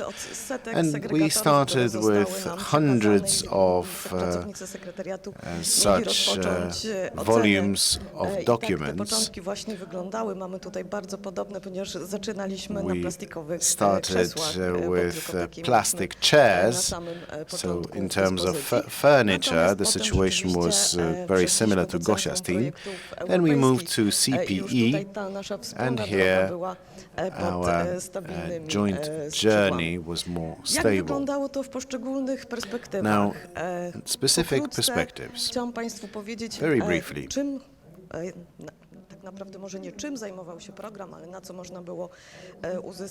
The available co-financing under the Poland-Slovakia team. In the 2007-2013 perspective, we had 185 million euro in terms of funds available, and the beneficiaries came from the Polish-Slovakian borderland. They were focusing on cross-border infrastructure, social and economic development, and there was some funding available for supporting local initiatives. What has to be mentioned here is that the Poland-Slovakia program covers parts of Podkarpackie, Małopolskie and Śląskie regions on the Polish side, Kraj Żyliński and Kraj Krzeszowski on the Slovakian side. It's not just the Secretariat that's managing what's happening in this program. We have regional contact points, and we have Euro regions that are implementing small projects. We've been working together from the very beginning. In the previous perspective, our achievements included building 300 kilometers of roads, 100 kilometers of bike paths, 1,700 hiking trails in the borderland, 47 listed buildings have been renovated, 8 modern wastewater treatment plants, 220 kilometers of water and sewage mains. That was particularly important in our region. But we also had soft and support measures, 400 publications, maps and newsletters to promote our area. Plus, something that is very important as part of Interreg, 29,000 people who've raised their qualifications. We managed to do it thanks to micro projects and projects of the humans for humans type. But it's all not just about projects, payment claims, etc. That's not the only job of the Joint Secretariat. We also promoted our program. Every year we talked about the projects that we accomplished. We had urban games, we had exhibitions where we presented the projects that have been completed. The aid of 2015 was an opportunity to talk about the 2007-2013 perspective, and then we started the next perspective. The slogan has changed. We jointly enrich the Polish-Slovak borderland. The value of the program in the 2014-2020 perspective was increased to 210 million euros. Some elements of the program do not change. We are continuously focusing on the protection and development of the natural and cultural heritage of our territory. We are also focusing on sustainable cross-border transport.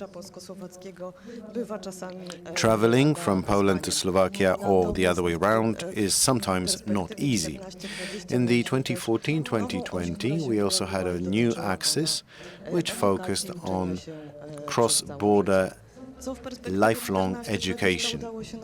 Now, our achievements in the 2014-2020 perspective: over 3,000 kilometers cross-border recreation trails. They do go across borders. They connect tourist attractions in Poland and in Slovakia.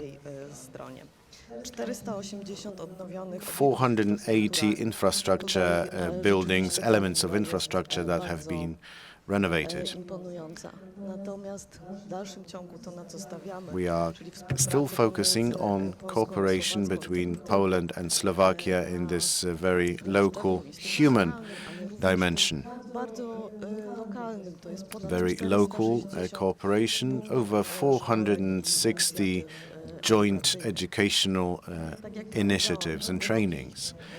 208 kilometers of cross-border roads. They are very important for us. We have upgraded cross-border connections in that perspective.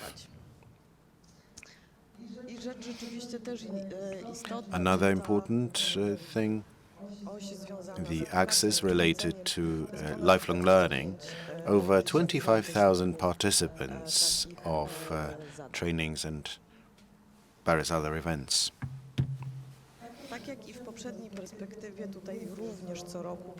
Again, we have been disseminating information, raising awareness through all sorts of events, including runs, concerts, in order to encourage the people living in the area, but also tourists who visit the Poland-Slovakia borderland, so that they knew what is the impact of our projects. Here you can see a picture that probably should have opened my presentation of the 2014-2020 perspective. That's where it started. This was the Forum for Partners, which we organized in Rzeszów. Thanks to these people and their ideas, we managed to achieve the goals that I have shared with you. The years 2021-2027 is about opening new doors.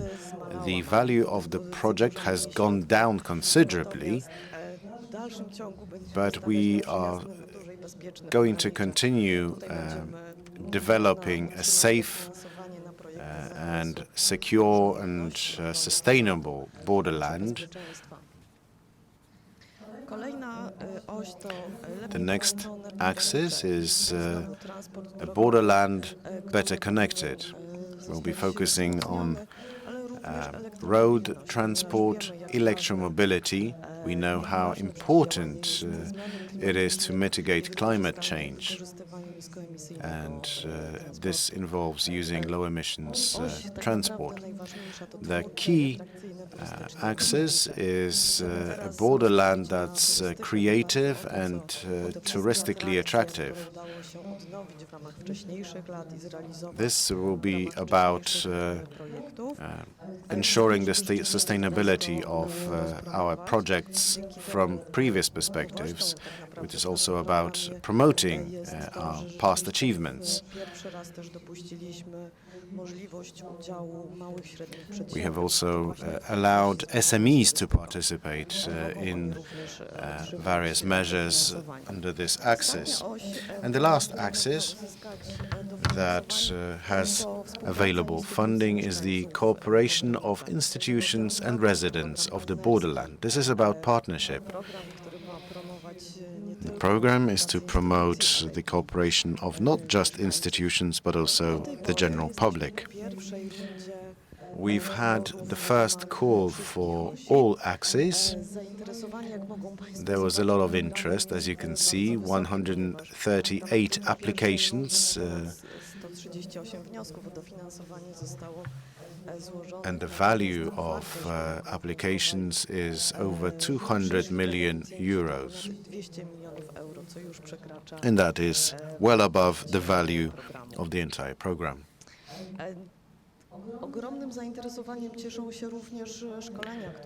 The trainings that we offer for our participants, prospective beneficiaries, are hugely popular, over 1,000 participants in 18 training sessions.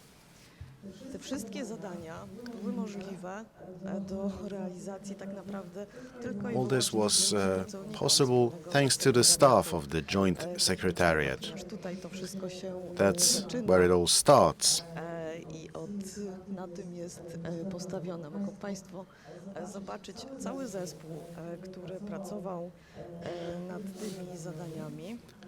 You can see the entire team on these images, and for all that time, the people changed, the heads also changed.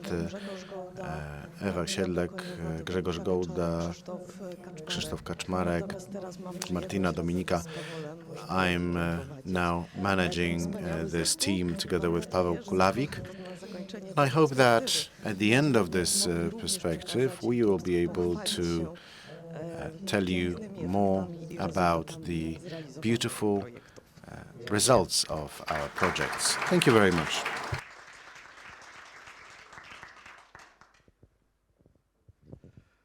Dziękujemy bardzo. Pani kierownik Katarzyna Surma, programu Interreg Polska-Słowacja jeszcze Interreg wrócimy w drugim panelu. Poland-Slovakia. We'll hear more about it in the second panel after lunch. Przykładach realizowanych w We'll talk about the specific examples. Będzie o tym opowiadał pan Bogusław Waksmuncki. Bogusław Waksmuncki will be telling us about it from the Tatra Euro regions. Programu Interreg Now, Polska-Saksonia. Poland-Saxony Interreg program. Krzysztof Kolanowski, the head of the Secretariat.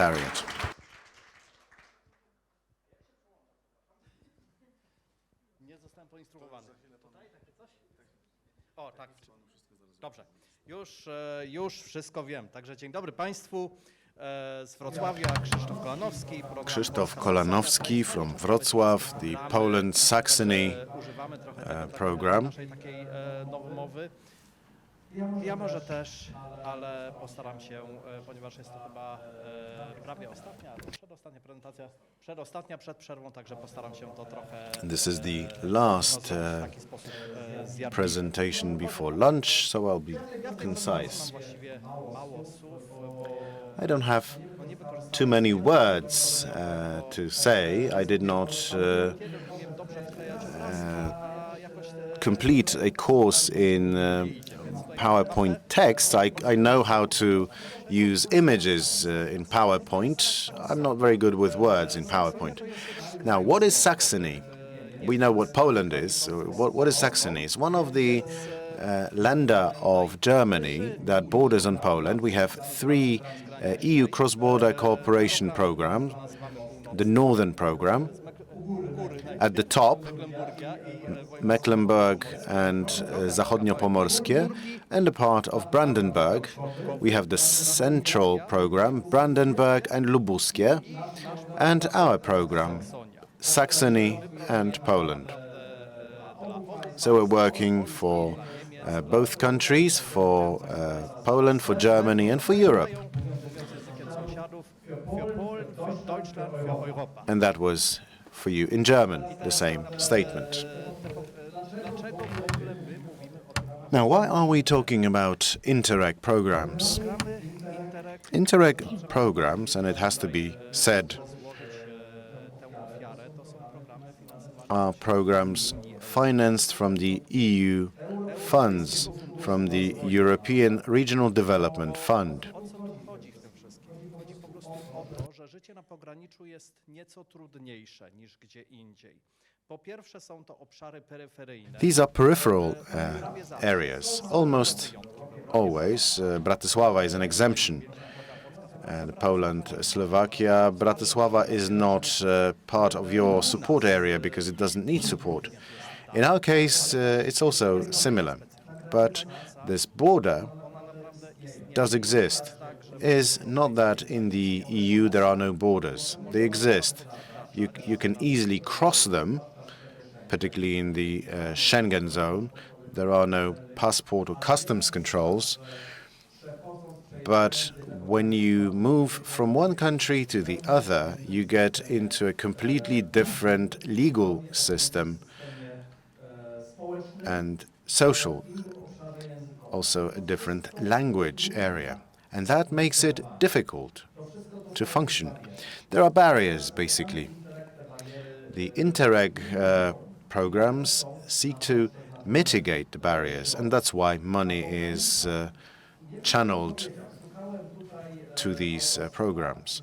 I don't know who is the author of a sentence I wanted to quote. I did not say it, that borderlands are living labs of European integration.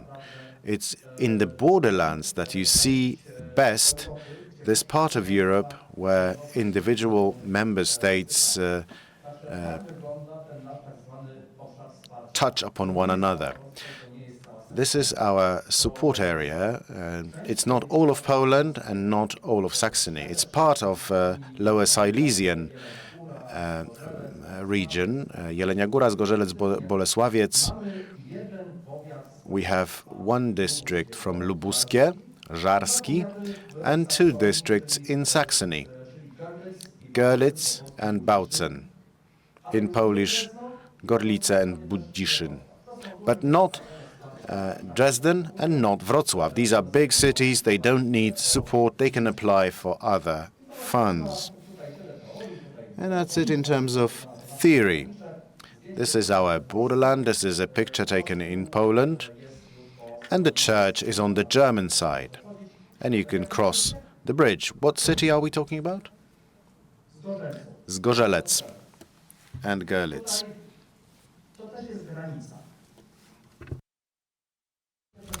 This too is a border. When you cross, this is a Urzakowski Park, one of my favorite places in our area. You cross the border, you end up in Germany. So in fact, when you cross the bridge, you enter a completely different reality, socially, economically, and linguistically. Completely different reality. Just a couple of meters away, and gone is everything that we're absorbed with in Poland, and vice versa. And a couple of words about our secretariat. We are not 15 years old, just like the Centre for European Projects. We are part of the CPE, but our secretariat was only created in 2015. It is also a result of the fact that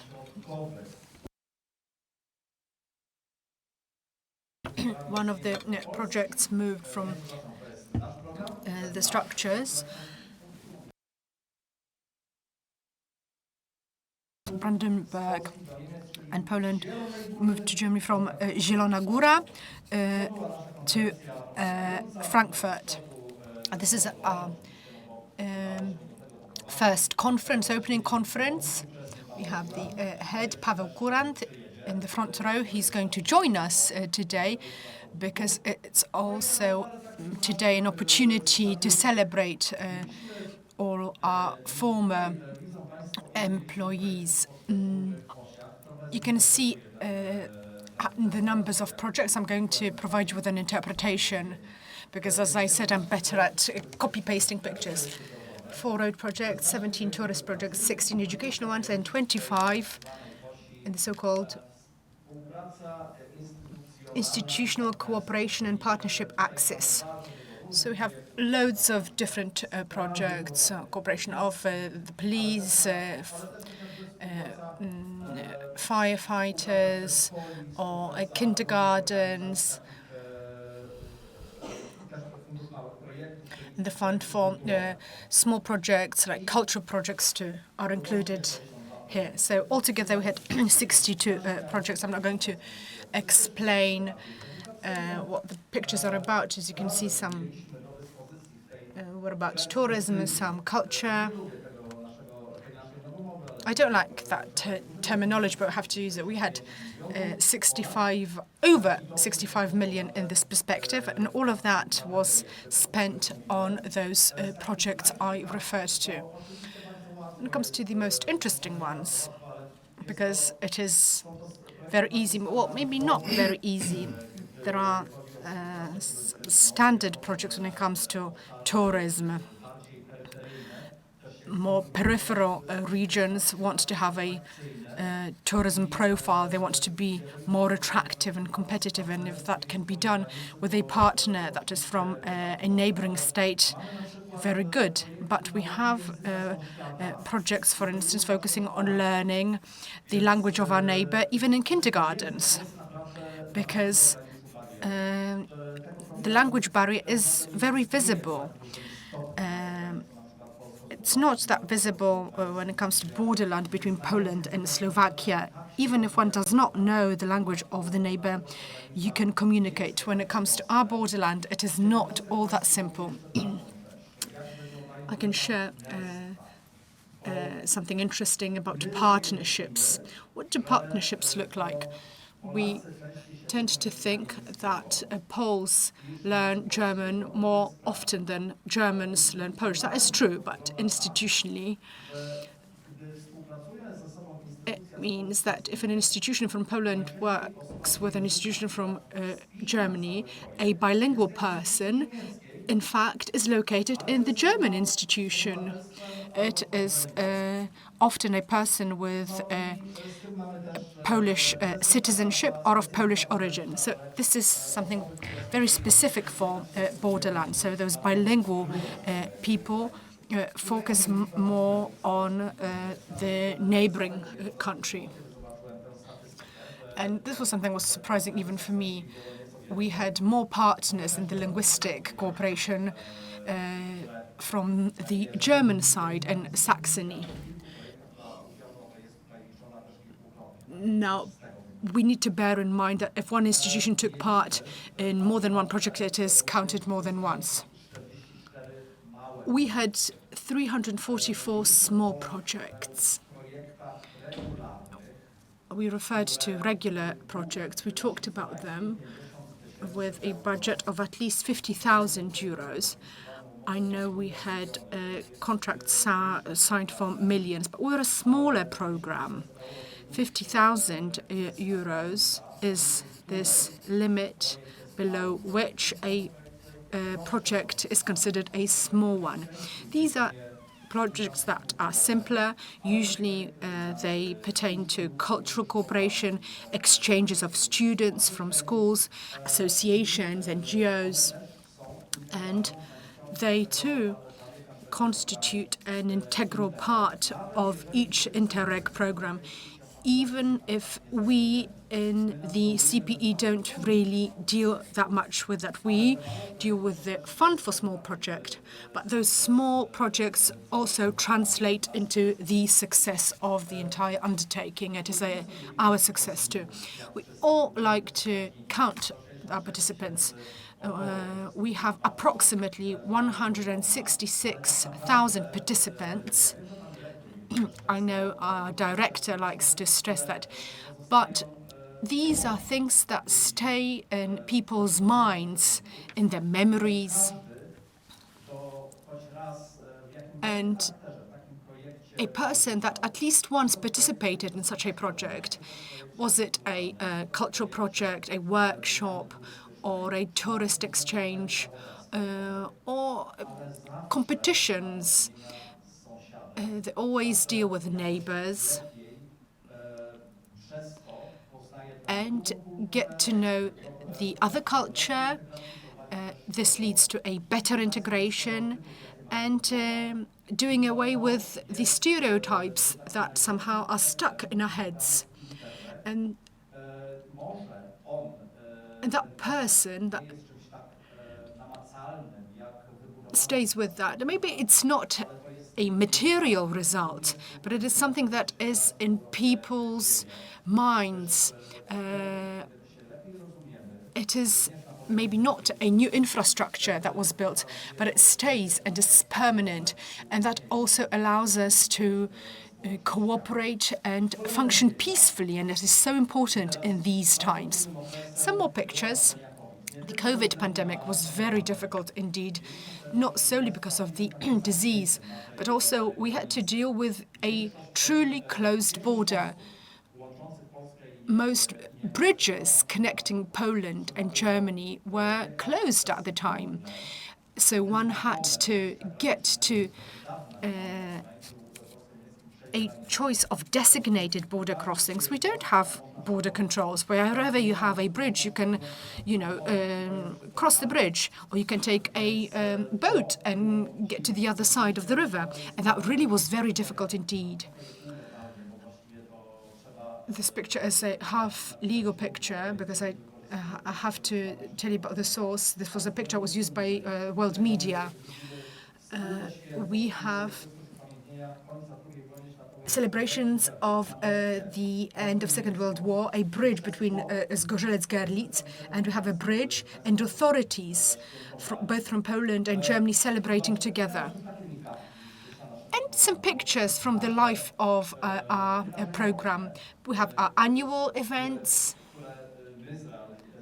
that we have organized as the Joint Secretariat for European Projects. These are projects that were recognized at the European level, Interreg Slam, for instance. I have a minute and a half, so I'm not going to be able to tell you what. These are mobile labs. You can look for that online and you'll be able to get to know more. We had a bicycle tour. We had celebrations of Poland joining the EU.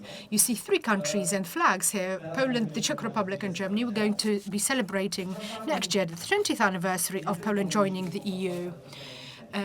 It's not only us working, but the beneficiaries too. This is us encouraging people to submit applications. We have to do that once again. And we're getting older.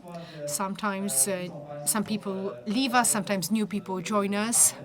We try to ensure that there's gender balance, as you can see.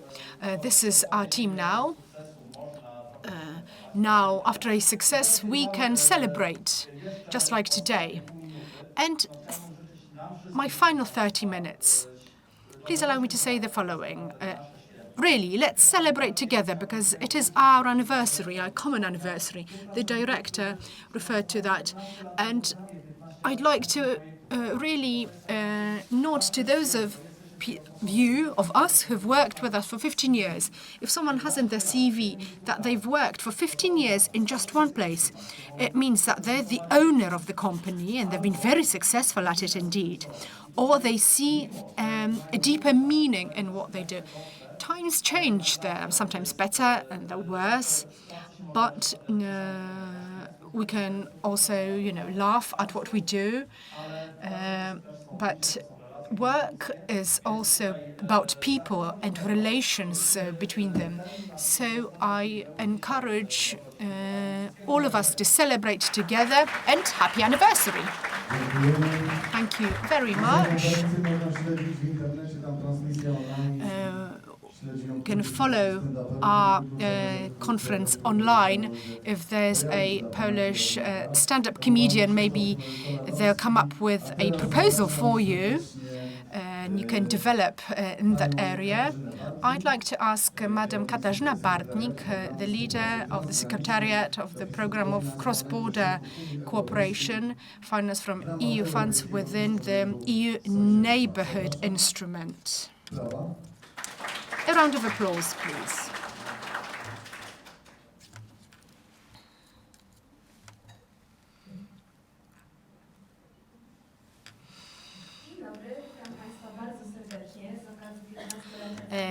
Good afternoon. I'm very happy to be here celebrating the 15th anniversary of the CPE. I've been working for half that time, and I'm very happy to be able to share the results of our program. Initially, it was a program that was implemented as a cross-border cooperation between Poland and Russia. After Russia invaded Ukraine, it was transformed into just a one-sided program and was only implemented in Poland in 3 voivodeships. Podlaskie, Warmińsko-Mazurskie, and at the beginning, I'd like to refer to events that had an impact on the whole program.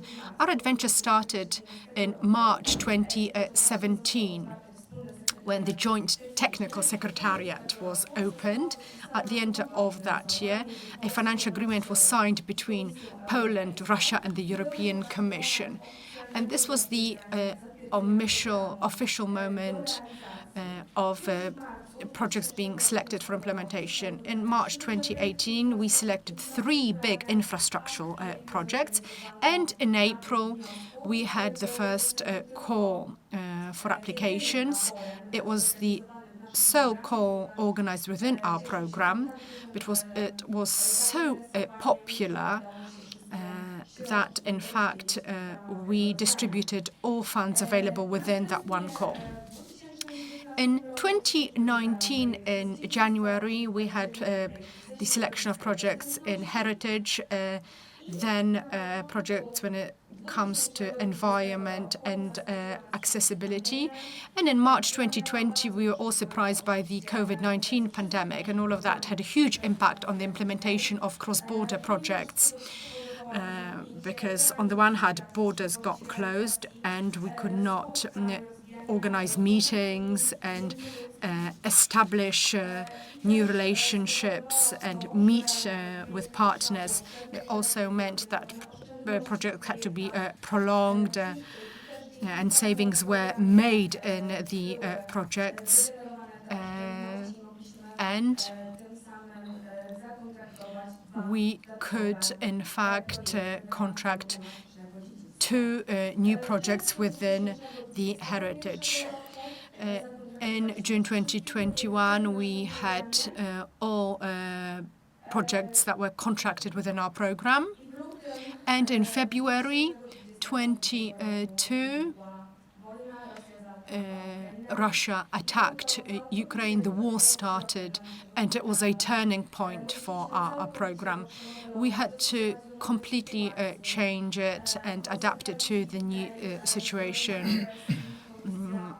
The European Commission decided to terminate the financial agreement with Russia. We could not implement projects together with Russian partners.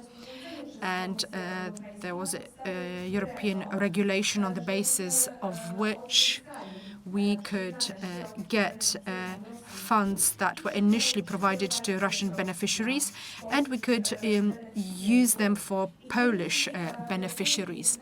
And thanks to a decision of the committee from March 2023, all those funds were directed to Polish beneficiaries in order to implement undertakings supporting refugees from Ukraine, but also any other additional activities related to the themes of the projects.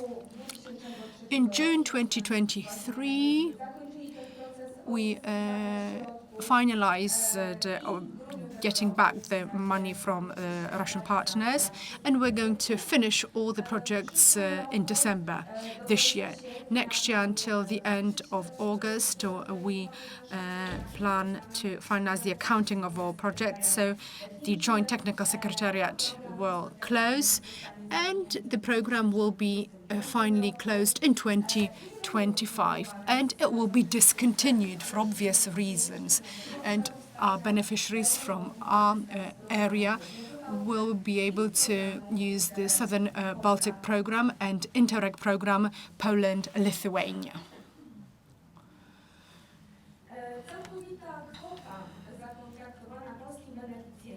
The total sum available for Polish beneficiaries is 36 million euros when it comes to heritage.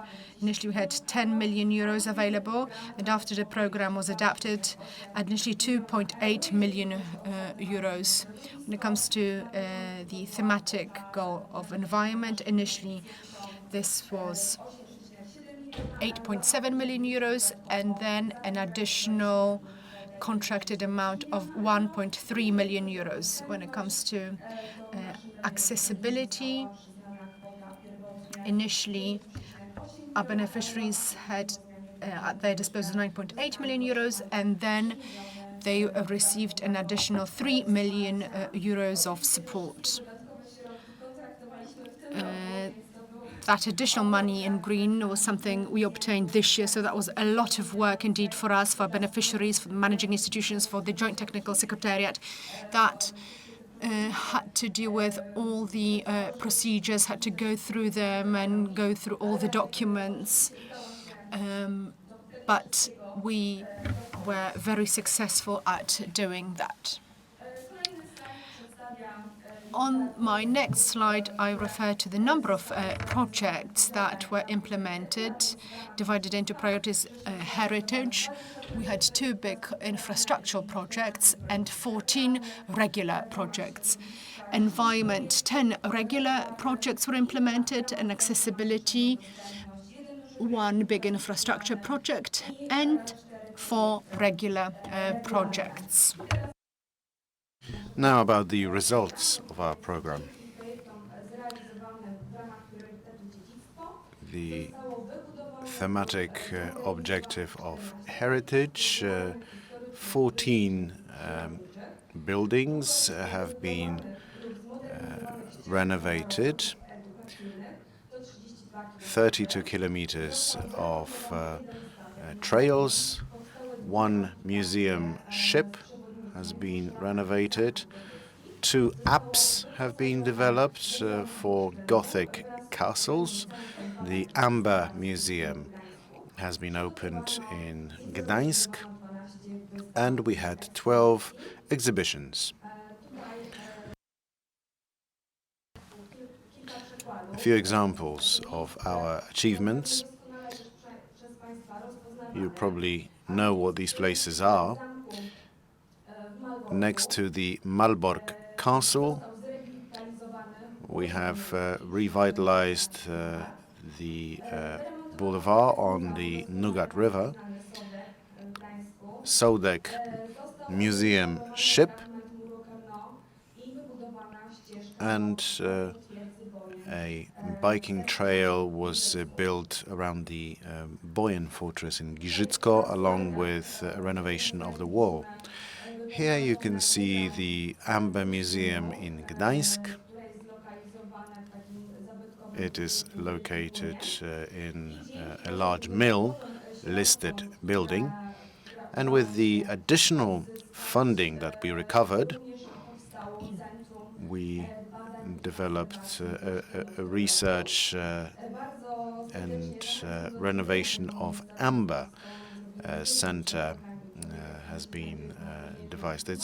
It looks like if you're in Dubai rather than in Poland. It's a very flashy place, so a very interesting location to visit. In terms of the environment thematic objective, 47 kilometers of water and sewage mains have been constructed. 3 water treatment plants have been modernized. 16 specialist vehicles have been purchased. A hospital in Suwałki was also renovated and equipped, and 17 events were organized to boost environmental awareness. Some examples of our achievements in terms of thematic objective accessibility. The total length of upgraded roads is 39 kilometers. We had 7 events to improve road safety, and we had a fair with old cars.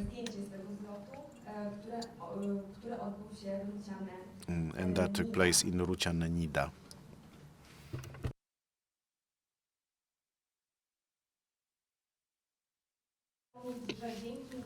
I would also like to say that thanks to the initiative of our beneficiaries, we managed to support Ukrainian refugees. 9 projects, 439,000 euros was the total value.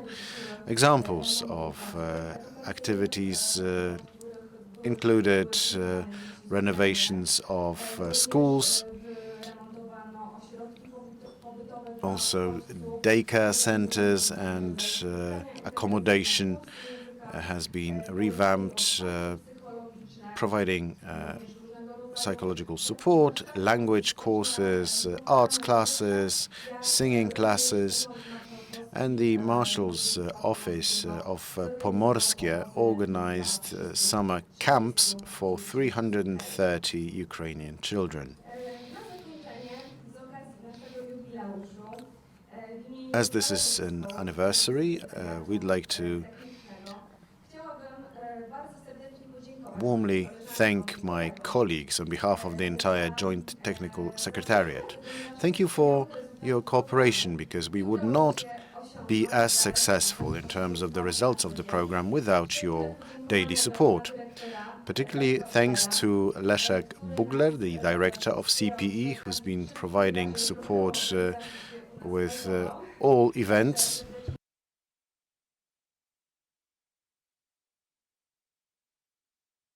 Director Mirosław Marczewski was also in charge of the calls. He provided support to us when it came to cooperating with the company that was working and developing the application generator. And I hope to continue our cooperation in the future. Once again, I'd like to thank you for all the nice moments we had together, and good luck with your new projects. Thank you very much.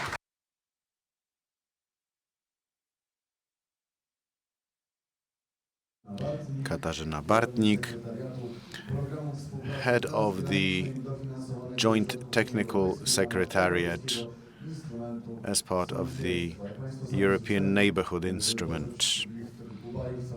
You don't have to fly to Dubai to feel you're in Dubai. It's enough to go to the Amber Museum in Gdańsk. And it's all to CPE. Over to the director of CPE now. I just wanted to thank my colleagues for the presentation of our achievements.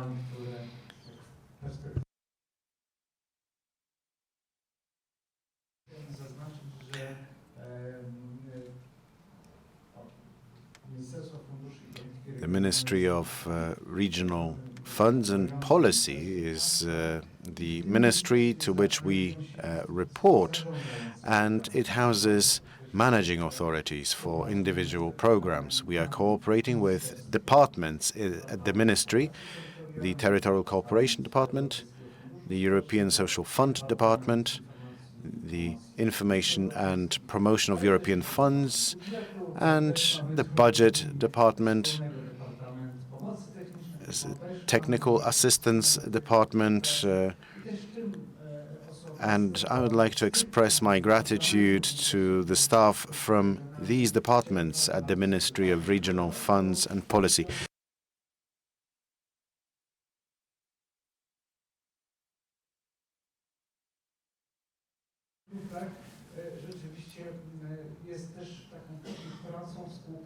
We are cooperating with the staff at the ministry, and the results are excellent.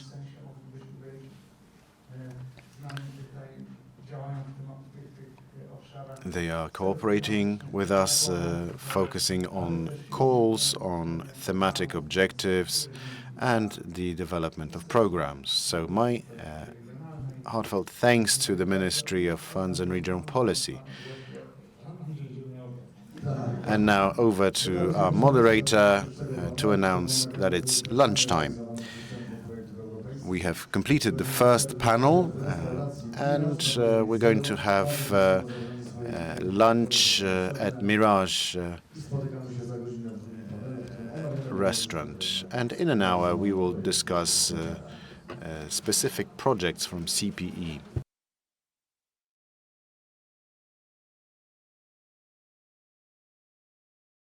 December 2008. And now we're going to have a panel which will discuss the projects implemented by CPE and its beneficiaries. Thank you for being with us. In a moment, we're going to resume. I would like to hand the floor to Marek Andruch, the Starost of Bieszczady district.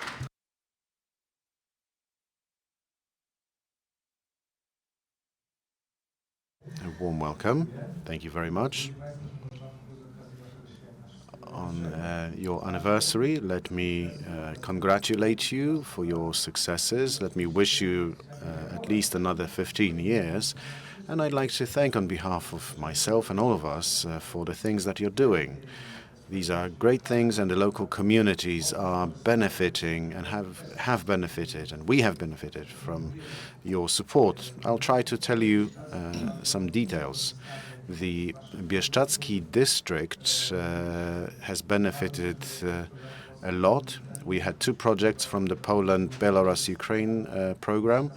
We had the project under the Poland-Slovakia program. We had 3 or 4 small projects from Poland-Slovakia program, and our units also had some projects.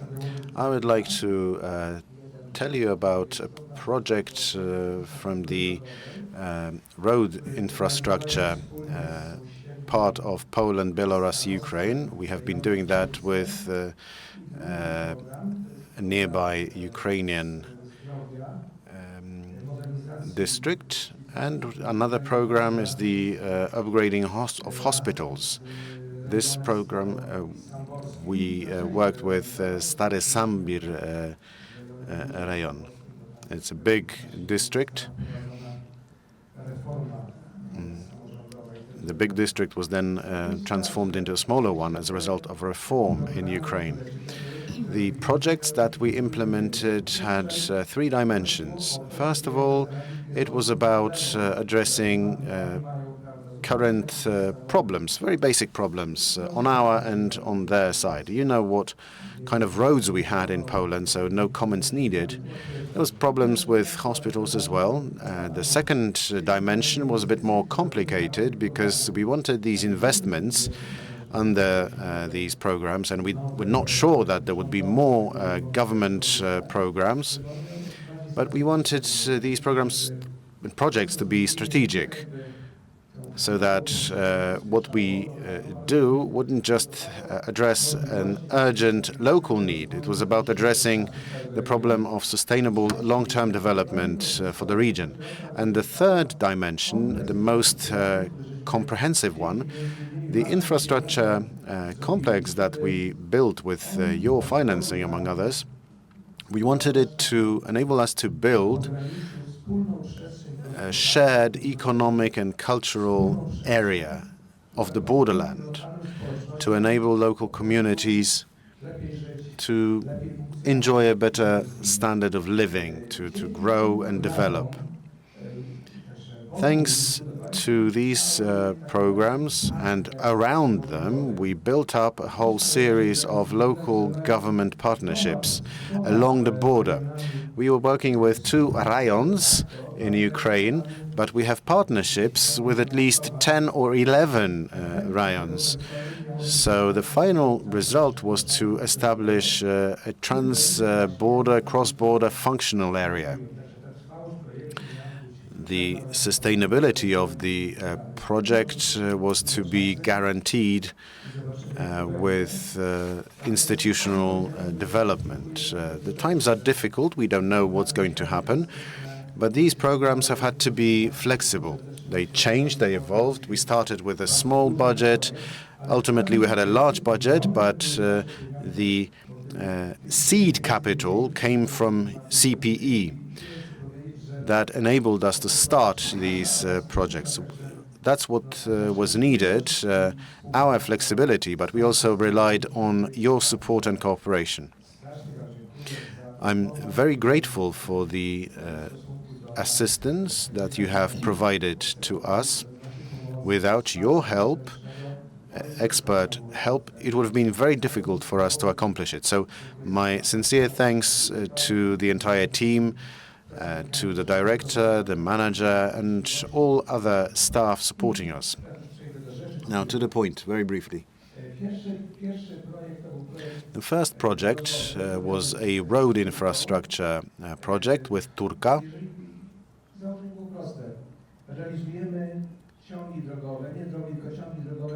We wanted to build road corridors towards the border. We have a border crossing in Krościenko. We wanted more border crossings. It was about connecting our areas that are tourist areas with Ukrainian tourist areas. So that was the aim. Before we signed the program, we signed letters of intention with all partners along the border. And we would have some more local roads built in addition, and this way we would build up a whole network of roads to connect the areas.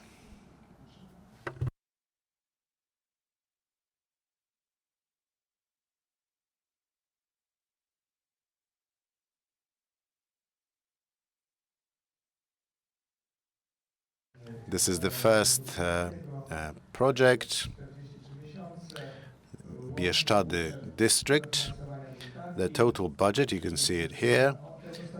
This is the final co-financing. A vast majority of the funds went to our district. Turcza district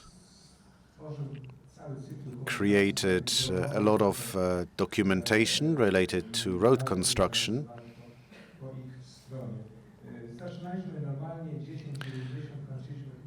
We started with co-financing of 90%, and we finished with a 40-60 split rather than 90-10. In Poland, we have upgraded around 20 kilometers of roads. The road corridors take you to existing border crossings and planned border crossings. This is what it looked like on our side. In Ukraine, the result is even more stunning. This is before and after. This is another road before and after. And this was several years ago. Another section of the road before and after. Yet another example.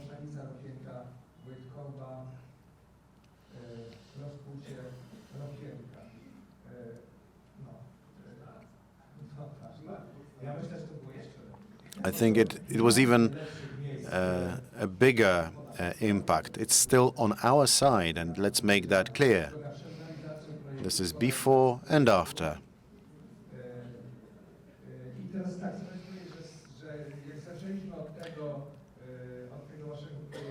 We started with this project, and then we focused on all roads that we had.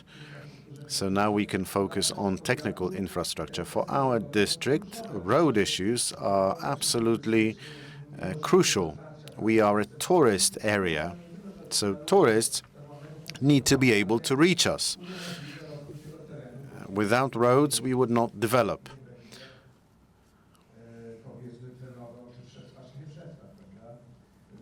Being a tourist is not really about survival, it's about enjoyment. So for that you need safe roads. This is an important event. Good neighborhood days, some soft activities linked to this project. This was done in Ukraine. I think the director was there. Then we had another meeting. It was in February of 2020. That was when the project was coming to an end. I think it was 2 weeks before the full-scale war. This was an important event. We had COVID, a lot of online participants. We had plenty of local authorities represented from Ukraine, but we also had Polish local authorities. There was a big interest in cooperating as part of this cross-border functional area. Apart from that, we also had promotional publications. We're very proud of that and try to share it at every possible occasion. That's the last conference we organized. So not solely the development of road infrastructure. Our neighbors from Slovakia participated too, and we hope that this cross-border cooperation is going to include 3 sites.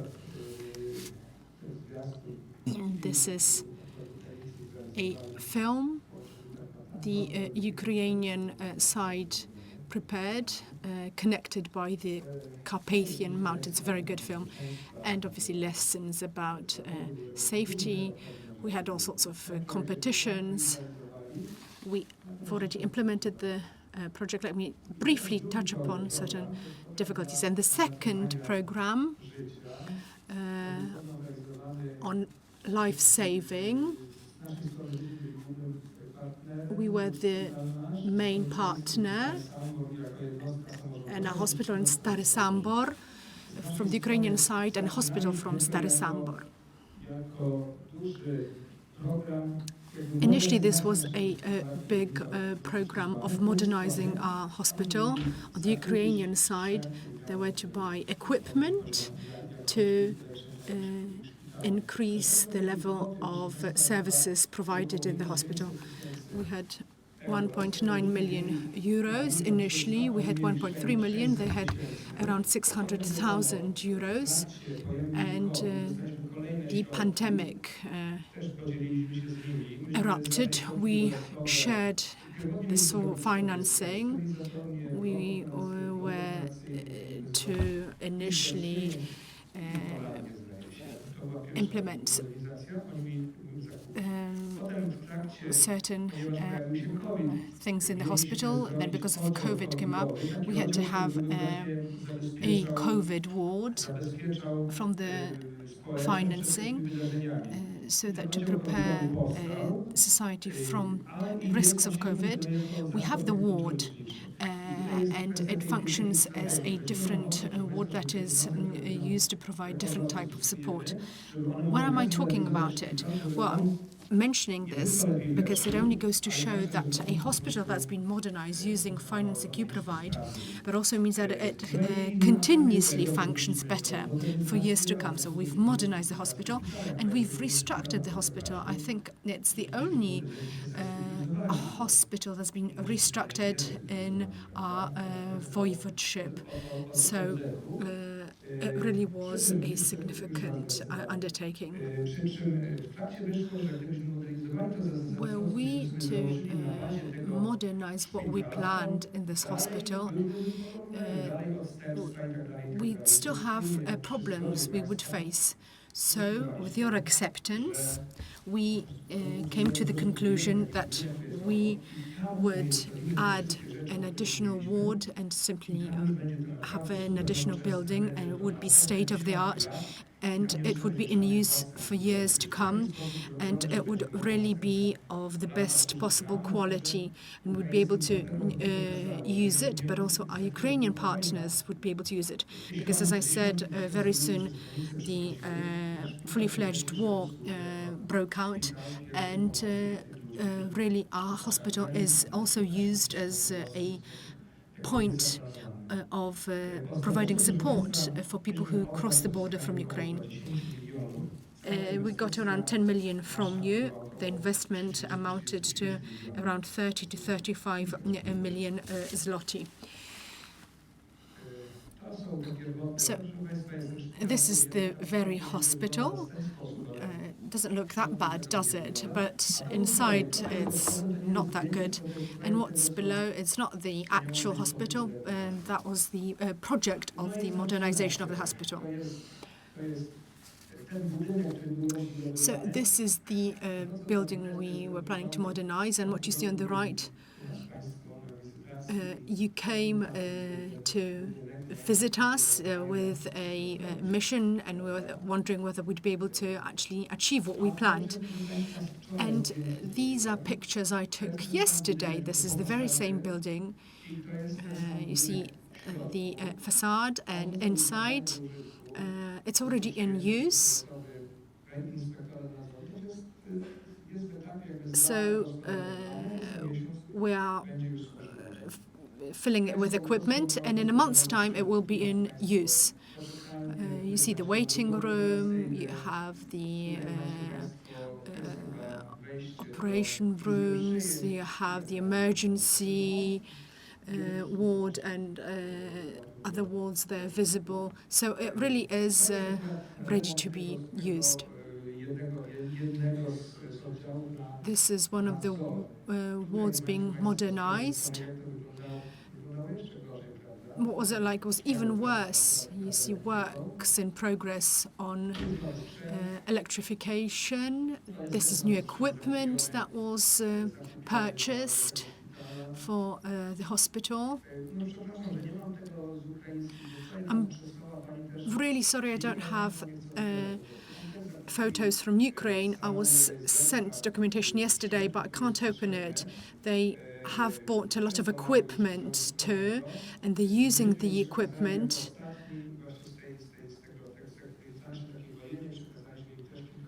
We have given them mobile equipment, and they're using it in a hospital in Dobromil.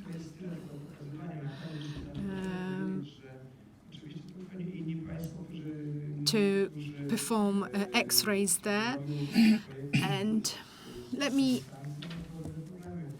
say the following. I know that you who carry out projects with Ukrainian side face very similar problems. The war has meant that local authorities function in a different manner, and the change of territorial units.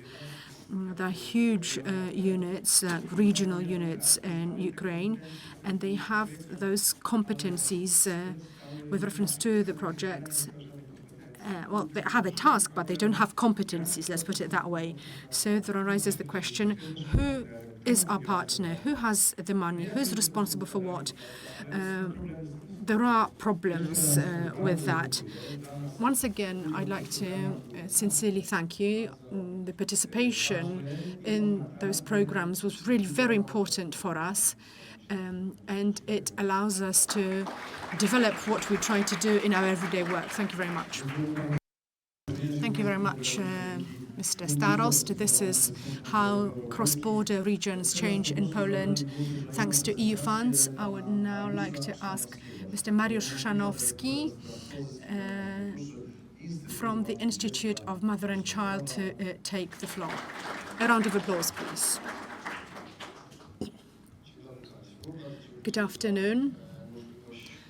Thank you very much for the invitation to the anniversary of Center for European Projects. The project I'll be talking about, I hope I'm going to be brief, is a monument of not only what was able to be performed on the basis of EU funds for health, but also it is a monument of your achievement. It's a monument of the achievements of the Center for European Projects, too.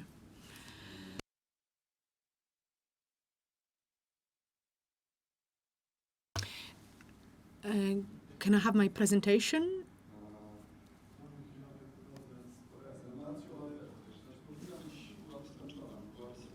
I know it was sent, so I can provide you with my computer. Maybe we'll change the order, if you agree. Yes, thank you very much. Okay. I know all speakers are ready to go, so I'm going to ask Magda Leszczyna-Rzucidło to take the floor. And she's going to tell us about the Interreg South Baltic program. The floor is yours.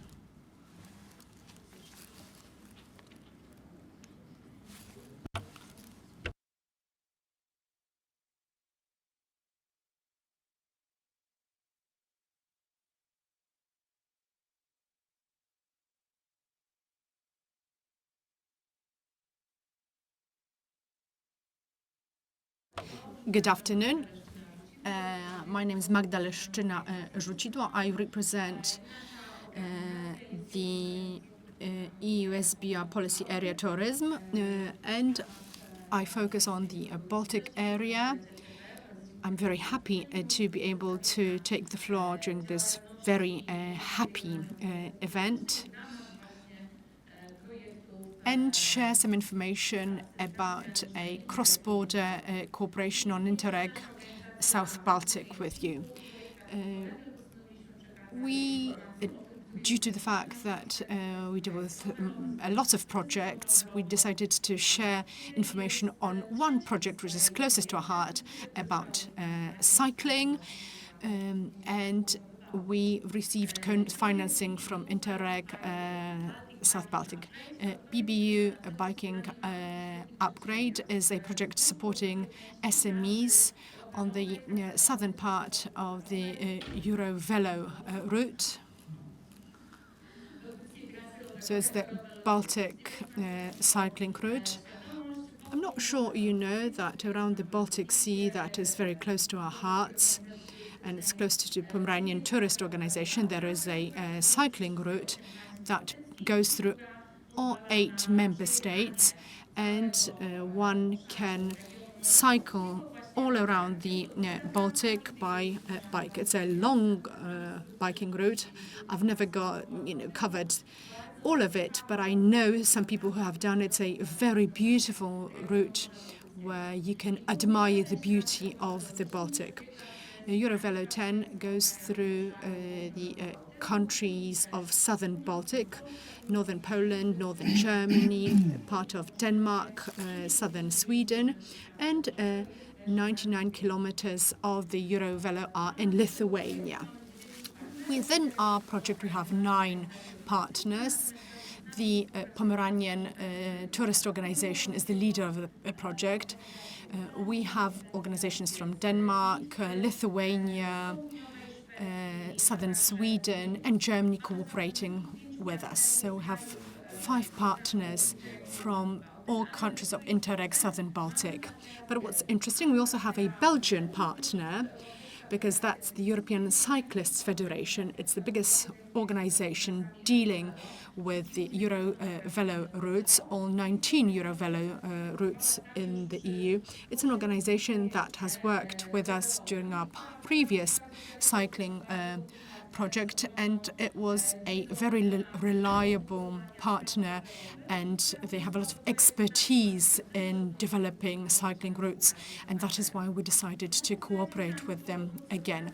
On this slide, I share some information what it took us to get to where we are now.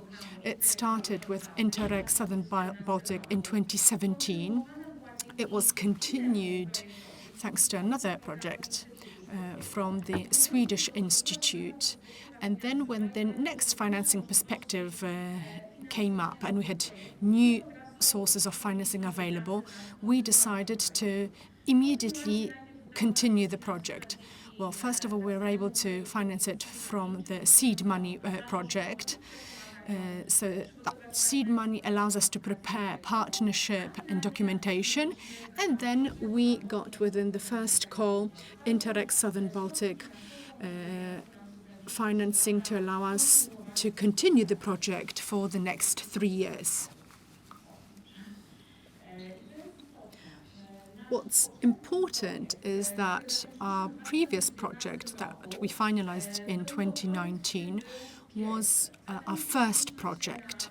So we decided to ensure that all interested parties and partners would be on board. We had quality and quantity surveys that were carried out. We decided to prepare a database so as to know what active tourism within the Eurovelo in Southern Baltic is like. So we tried to come up with a harmonized information system. We closely cooperated with people that work in tourism offices to ensure that they provide information about the route, about where you can stop on the way. And we also finance those places where you can stop while cycling in the region. So they provide information, they tell you also about the culture, history, art, tradition, so on and so forth along the way. That was the first project. And when that was finalized, we were thinking, okay, what can we do more to develop the Baltic cycling route, but we needed to come up with a new idea. And we decided to do the following. Within the first project, we came up with a lot of companies, SMEs, that were really interested in developing the rover due to the development of the Eurovelo 10.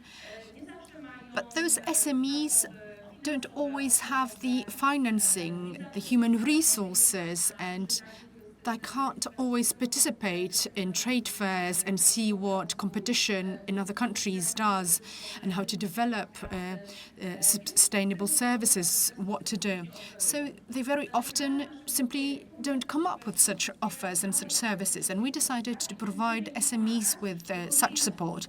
We're going to help them provide services that are going to be favorable to cyclists around the EV10. And when we think about services that are friendly for cyclists, well, this is a place for them to stay, a hotel, a campsite, that is friendly for cyclists. What does that mean? Well, they have a parking spot where one can, for instance, ensure maintenance of the bicycle. If there's a restaurant where you can park your bicycle, maybe you can take a shower too and get changed. Sometimes the restaurants even have special menus if cyclists need to cycle for many more kilometers so that they are ready to continue. In the southern Baltic region, there are not many cyclist favorite places. It doesn't mean there's none of them available, but we identified a lack of them, and we thought there could be more of them available. And SMEs active in the area would want to broaden their offer, and they're lacking support. And hence our project foresees the development of such services. As is often the case in such projects, we are starting by looking what is available in all those 5 countries of the region, and we are going to be doing it on the basis of cross-border knowledge transfer.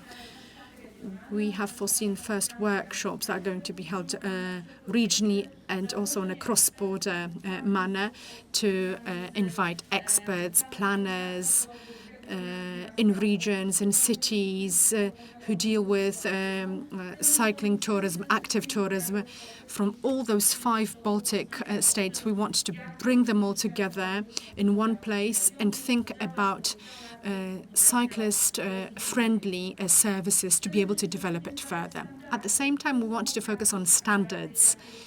We want to think about those norms. Have they been already prepared? How to plan cyclist-friendly tourism. Maybe in northern Germany there are good practices in place, and maybe we could simply implement that in Poland and not simply start from scratch.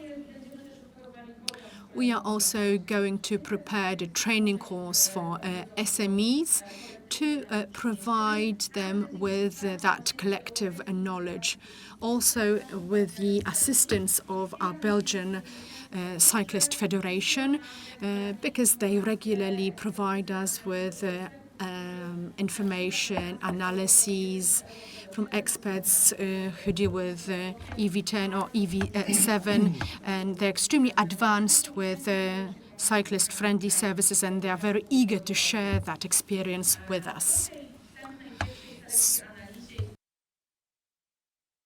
After checking what's happening and taking stock what's happening in the region, we'll be cooperating with SMEs. We will be supporting networking between partners.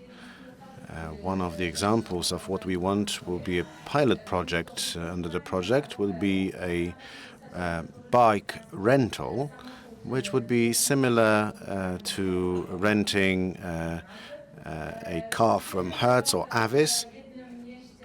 You take the bike from a town in Denmark, you ride EV10 and you give the bike back at the end of the route in Germany, and you don't have to worry about the bicycle.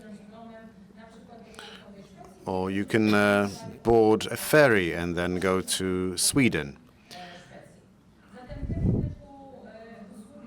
So such shared services, cross-border services, will be piloted under this activity. We will be encouraging companies to find out what's happening in neighboring regions, what has potential for becoming part of the cross-border cooperation. We'll invite ferry operators in the southern Baltic, train operators, public transport operators are all welcome. We'll be meeting with SMEs from the region to merge their offering with the offering of local carriers. If the only weak spot is the fact that someone doesn't have the capacity to transport bikes, maybe the municipal authorities will be able to provide you with the necessary equipment. What we also provide to SMEs is the opportunity to participate in big conferences, meetings, and trade fairs on active tourism and bicycle tourism in Europe, not just in the region of the southern Baltic. Thanks to the participation of the European Cyclist Federation, we can attend VeloCity, Eurovelo annual conference. These are places bringing together 300 to 400 experts in Europe, and we hope that our SMEs will be able to experience the best, most professional grade services, and they would be able to get inspired, find partners to expand their offering. We're hearing from our business people that they are aware of these meetings taking place, but it's too often too expensive for them to participate. So perhaps we can lend them a hand as part of the project. Together with SMEs, we will also be working on the range of products as part of the funding from Southern Baltic. We'd like to support the promotion of SMEs. We want to help them draft a marketing strategy for the biker-friendly offering. It will emphasize the fact that we're promoting Eurovelo 10 of the Southern Baltic. And we hope that with the support and thanks to the fact that we as tourist organizations are cooperating with tour operators, journalists, bloggers, influencers, that we can invite them to cooperate and will ask them to help us promote the tourist advantages of Eurovelo 10 in the Southern Baltic section and to promote the SME offering that will be a result of the project. Finally, we'd like to support the strategic development and management of the route. Eurovelo 10 in every European country has a coordinator. In Poland, we don't have a coordinator yet. A similar situation is in Lithuania. So we will bring together all stakeholders at regional and national level, because the Polish Tourist Organization is an associated partner of our project, and we'd be talking to them about what we need for the national coordinator to be appointed, and then we'll provide all the efforts holistically. The efforts of all partners on Eurovelo 10 and other Eurovelo routes that cross Poland. The idea behind this project is that this is not a short-term project for 2-3 years. This is yet another part of all the efforts that we're doing. As the Pomeranian Regional Tourist Organization, we coordinate tourism for the region of the Baltic Sea. I am the coordinator, and my role is linked to supporting all tourist-related activities of 8 countries around the Baltic Sea. So Eurovelo 10 is an exemplification of what we can do together to elevate tourism in the Baltic area to a new level. We are focusing on the southern section of Eurovelo 10, but we know that we have another project which focuses on similar activities in the northern part of Eurovelo 10. So we'll be tapping into the synergy of these projects, and that will cover all of Eurovelo 10. We'll provide new services, we'll have a cooperation of stakeholders, and we'll establish a broad network of contacts to facilitate operations in subsequent years. The project recently started. We had our first meeting in October. We have already planned another one in Germany at the end of February. We are already implementing desk research. We are checking what is the current state of play, what are cyclists missing, what is the potential to promote the offering. By May next year, we will have regional workshops in all countries participating in the Southern Baltic program, and we'll have one transnational project in Gdańsk.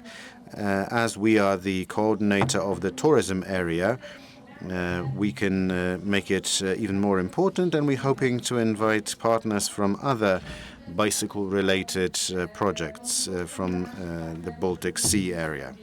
And this will be an opportunity to exchange good practices and work further.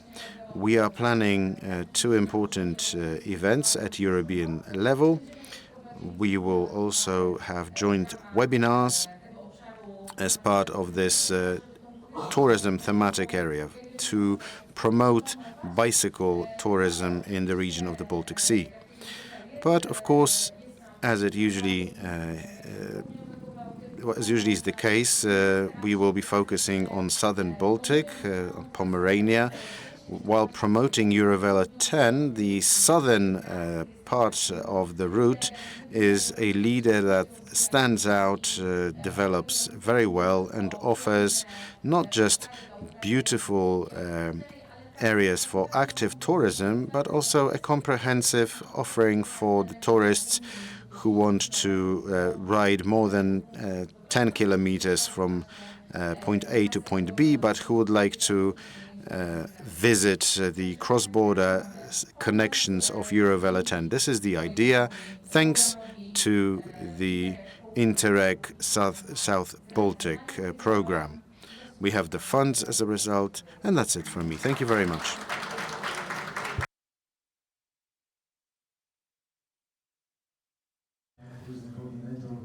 Magda Leszczyna-Rzucidło from the Pomeranian Regional Tourist Organization. We know that the presentation is available, so once again I'd like to invite Mariusz Chrzanowski, who's responsible for acquiring funds for the Institute of Mother and Child. Once again, ladies and gentlemen, tourism is about supporting health and well-being, so we'll just continue on this subject.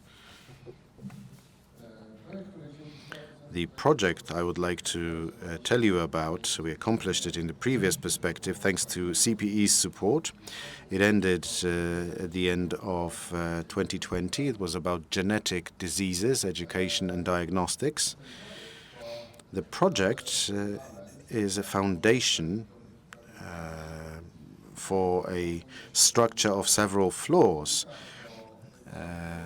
And this is about genetics and diagnostics. Genetics is not that popular yet.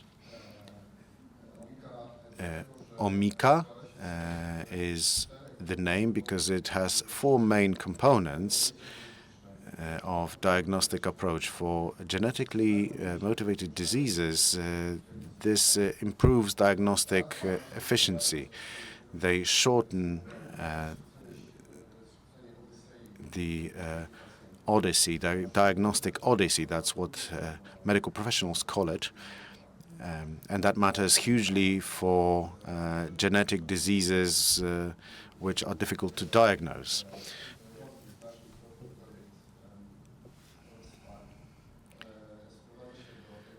So this project is about highly specialized genetic diagnostics, genomics, and biochemical diagnostics, proteomic and metabolomic diagnostics.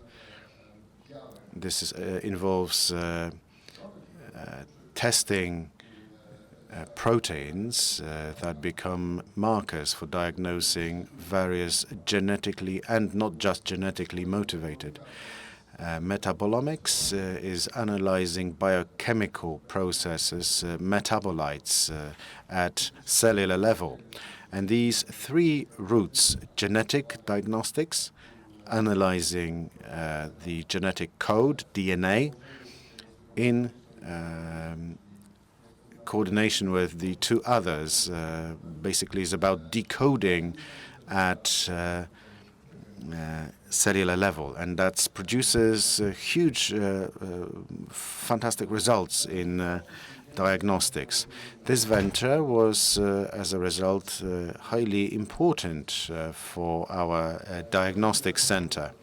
The project was implemented in cooperation with foreign partners.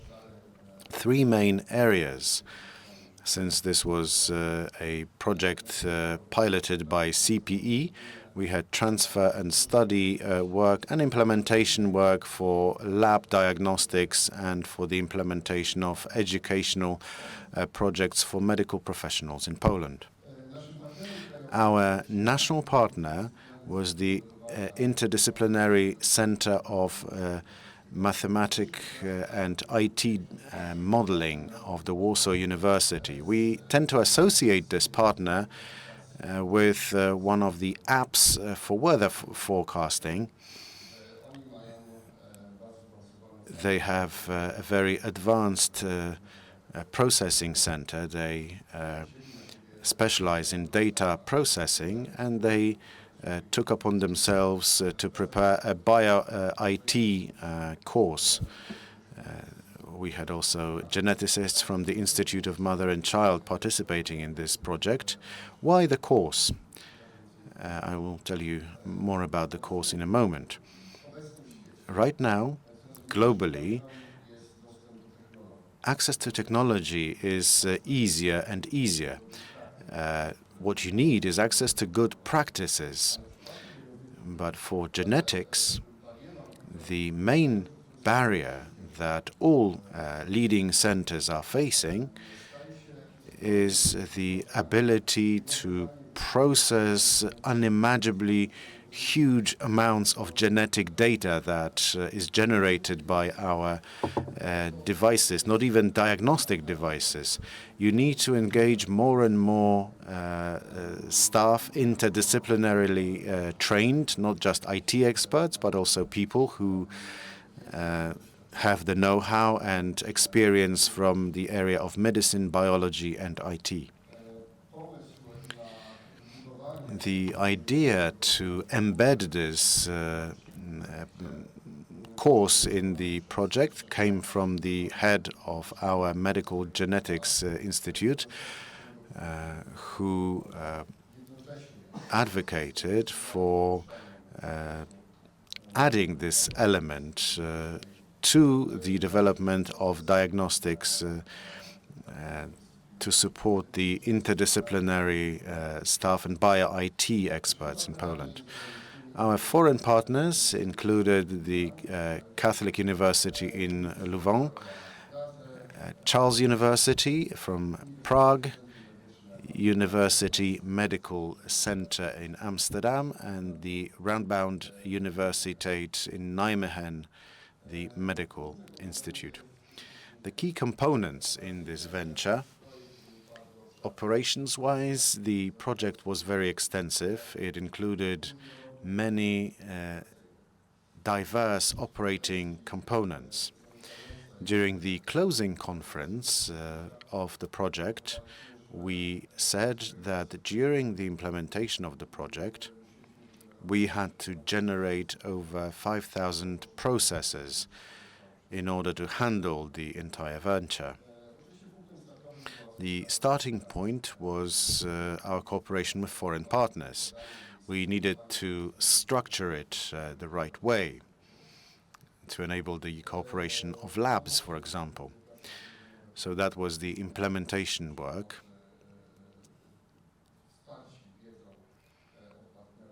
We benefited from the know-how of our partners.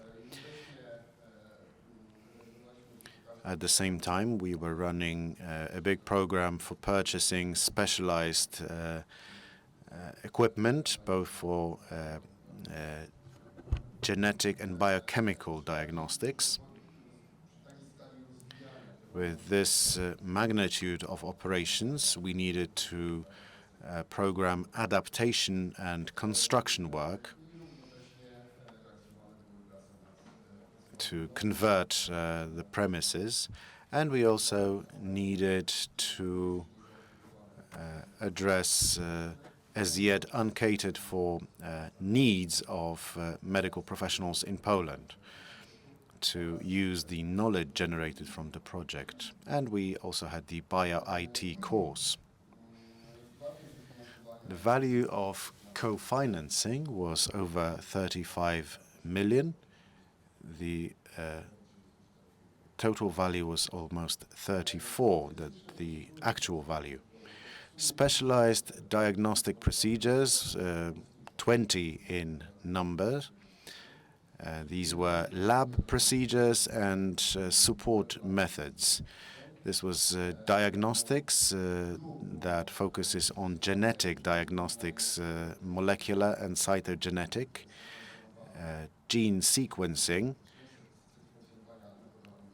using the NGS method, and using a high-capacity device, and metabolomic biochemical diagnostics using gas and liquid chromatography and mass spectrometry.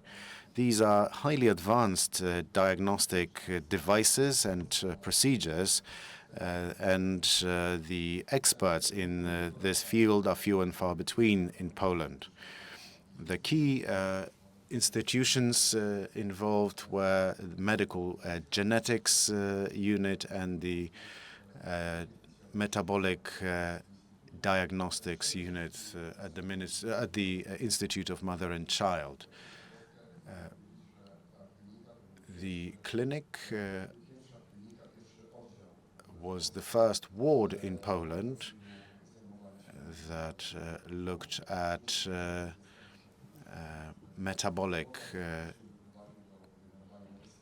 syndromes in pediatrics.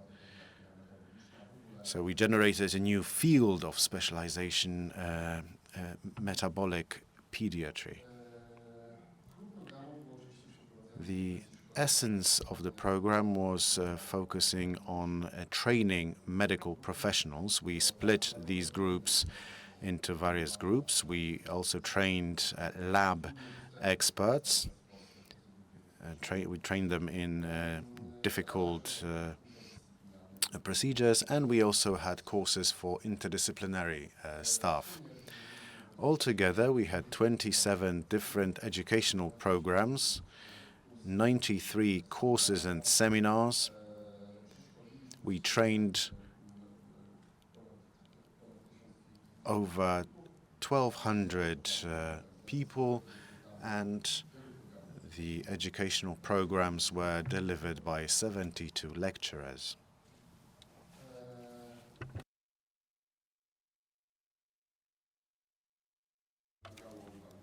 Such a scale of an undertaking required a lot of courage on our side and on the side of our partner. Was not our first choice partner, but our initial talks got stuck due to the risk incurred, and undertakings in higher education had certain experience in the previous financing perspective, so had doubts about people participating in such undertakings. The ICM was very good in this undertaking and performed wonderfully. When discussing it with the intermediary institution, we could even broaden the workshops. We had 3 cohorts for the course organized. I can only add that when we launched course, it was only enough to fulfill all the places within 60 seconds, literally. So all the places were filled within 60 seconds. We had 34 people participating in training courses and online sessions with our cross-border partners. This was continued even during lockdown, so we very quickly had to come up with a solution which would allow us to continue and to change that cooperation in lockdown, and that was very successful. We cooperated with over 120 international experts. This lockdown period required a lot of flexibility because, as I have pointed out, the value of the project doesn't fully express how broad it was when it comes to themes covered, bearing in mind that was a medical undertaking. So somehow lockdown simply limited clinical procedures and access to clinical material. So we had to deal with such problems and come up with solutions. And the lockdown and a number of crises that came afterwards had an impact on disruptions in the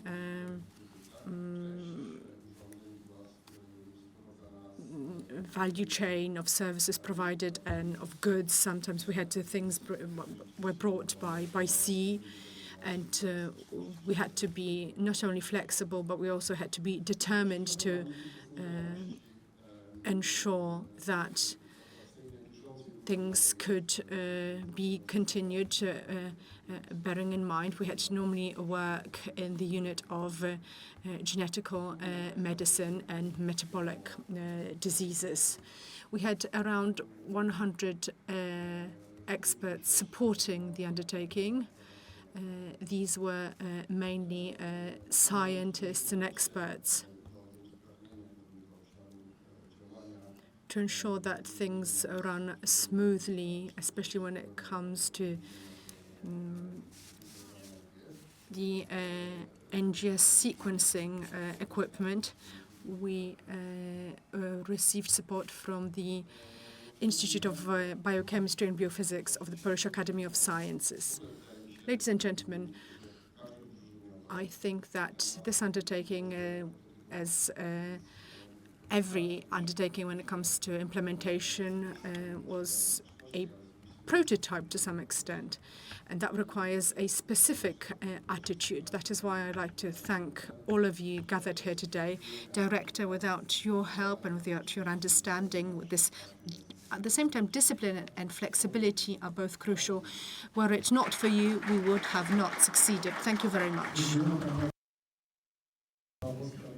Thank you very much to Mariusz Chrzanowski. Poland is more and more beautiful thanks to the Center for European Projects and EU funds. Ełk is more and beautiful every single day.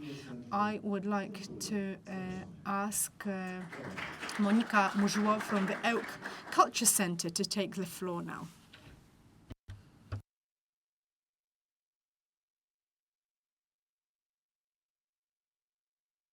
good afternoon. When I listen to your projects, are we having some technical problems with the presentation again? No, we don't have your presentation.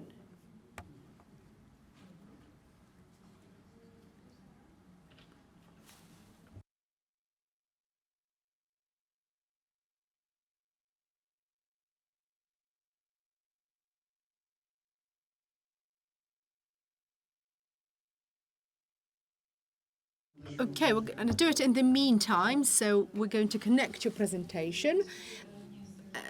But I'll start my presentation without the presentation. The title of the project is Together.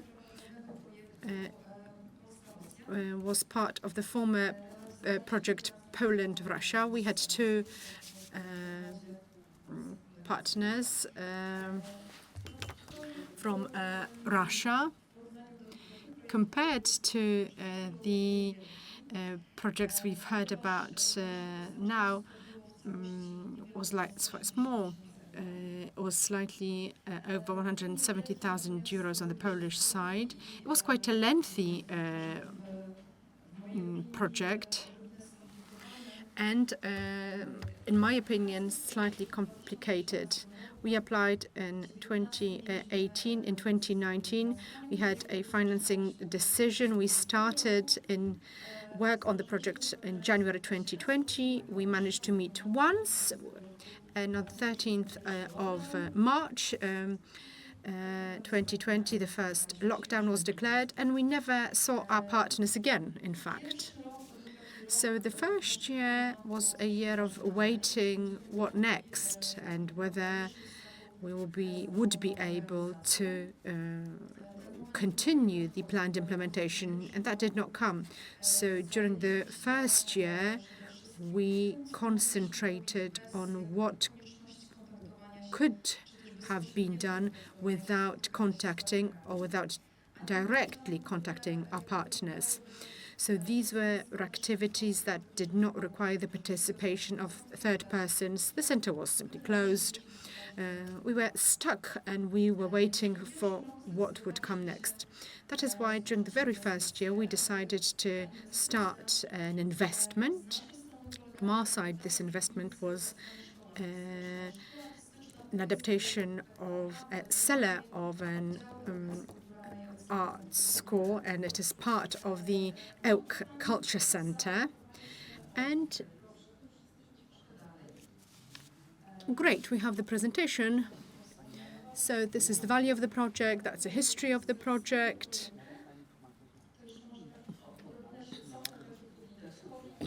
As you can see, COVID, and then the war broke out. And after a period of uncertainty, we were told that we could prolong the project and have activities aimed at refugees from Ukraine, and that is something we did. The goal, well, promoting heritage, culture and tradition of cross-border regions, and we had three specific goals. So in the amelioration of conditions, exchange with respect to culture, cooperation, and increasing cultural participation of the local community. And that has remained unchanged. Something I've already mentioned, what happened at the beginning of the pandemic meant that in fact, we had to constantly deal with changes all along the way.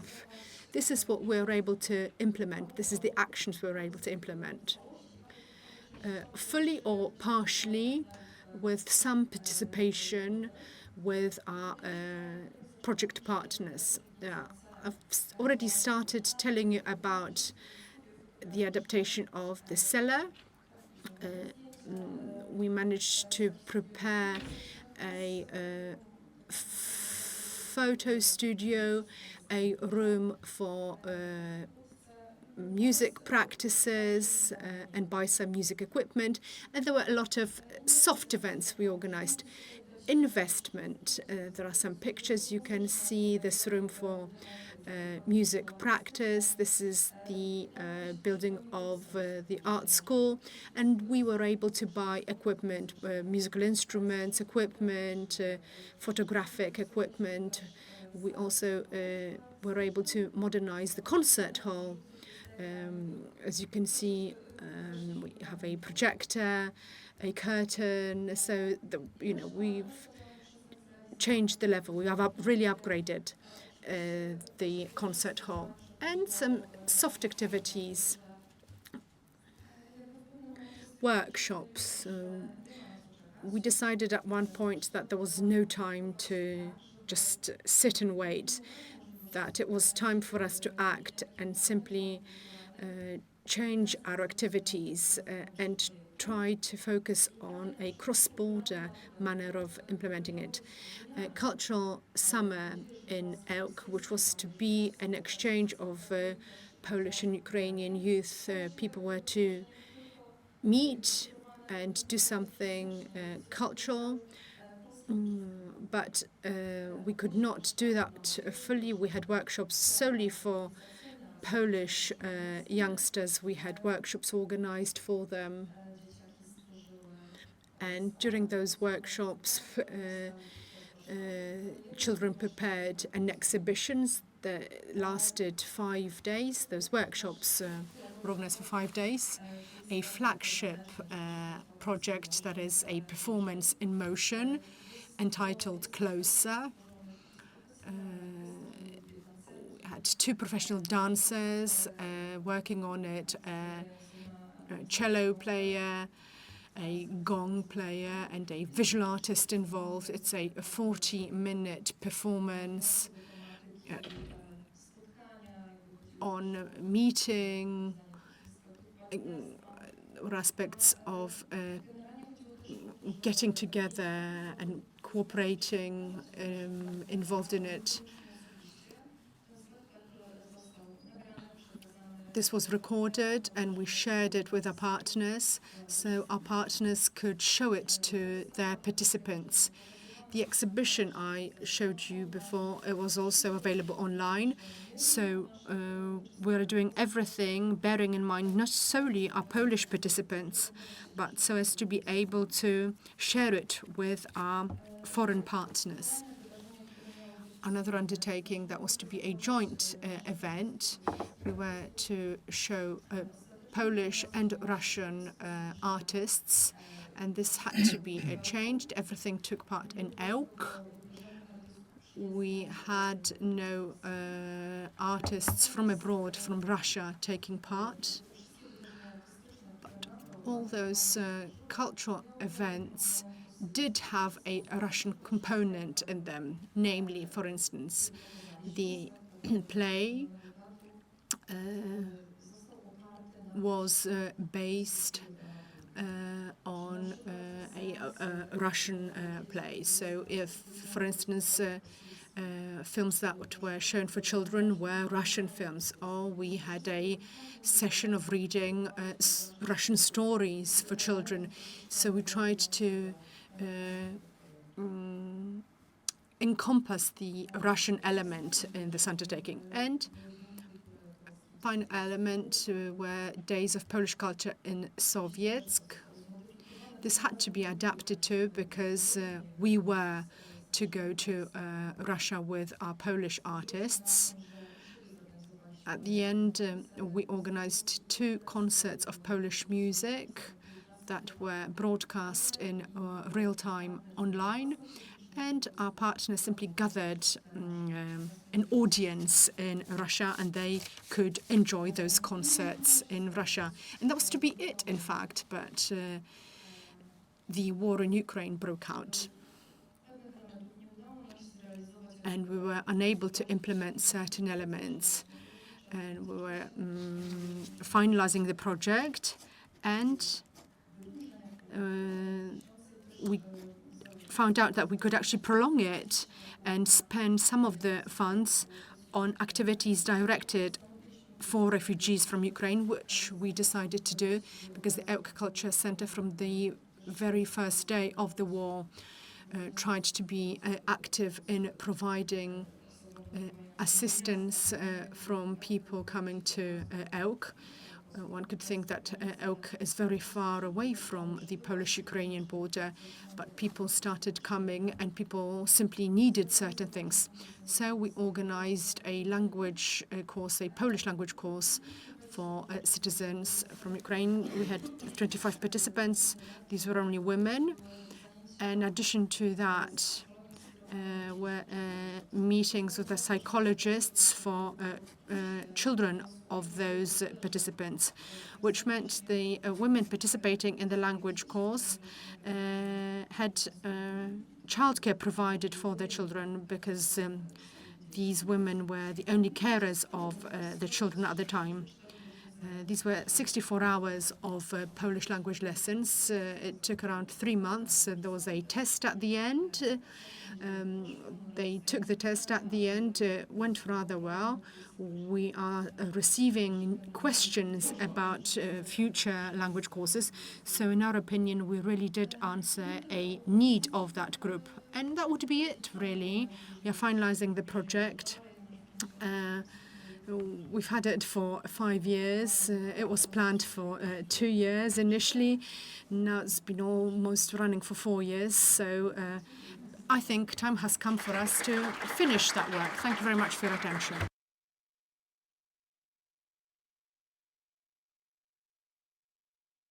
Thank you very much. That was Monika Murzyłko from the Ełk Culture Center. It was wonderful to listen how successful you are. Now I would like to ask Mr. Bogusław Waksmucki, the chair of the Euro-Region Tatra Mountain Association.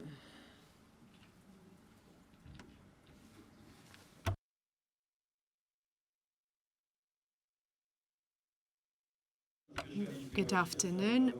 We listened a couple of minutes ago about the cycling route close to the Baltic and around the Baltic.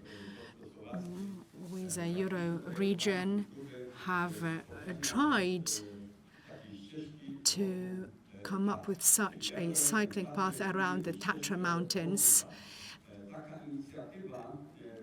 Such an initiative came up already in 2004 when the Tatra Euro region prepared a conceptual idea to come up with a route dealing with historical, cultural, and environmental aspects, a smaller and a bigger route. The bigger one, 250 kilometers, and the smaller route just surrounding the Tatra Mountains, the Tatra district in Poland, and the area of Poprad in Slovakia. 250 kilometers encompasses the area of the Tatra Euro region.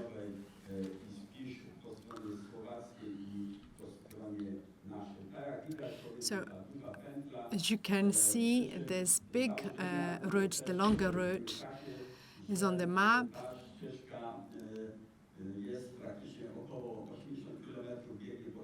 80 kilometers would be in Poland, and the remaining in Slovakia.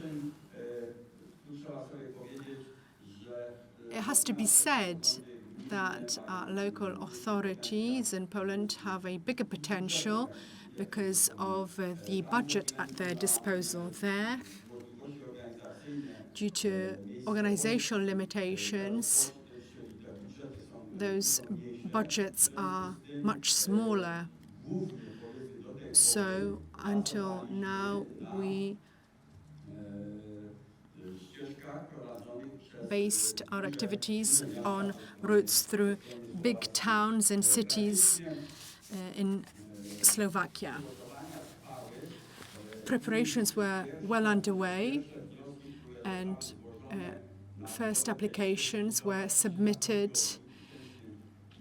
or in 2009, 2010, but due to a lack of the fact that it was considered that it's not cross-border, we got 0 points. That's something interesting, and it shows you what cross-border projects can be like.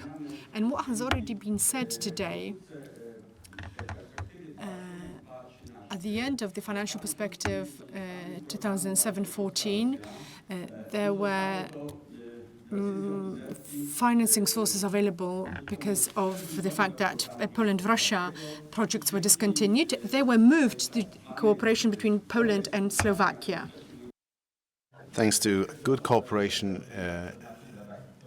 at the monitoring committee, we decided to spend these resources on a tourist project to enhance Polish-Slovak cooperation. And so this decision was made. We came up with projects, we filed documents, and the local authorities, with the leader being the Czarny Dunajec local authority, the partners from Poland and Slovakia attracted the first funds. And in the mountains, land is precious, but the land is also very fragmented. The parcels are very small, and it's difficult to carry out linear investments. But the concept already found that it would be best to use an old railway route from Nowy Targ to Vienna. As a result, it was a bit easier because the route from Nowy Targ through Czarny Dunajec to Trstena in Slovakia runs along the old railway route.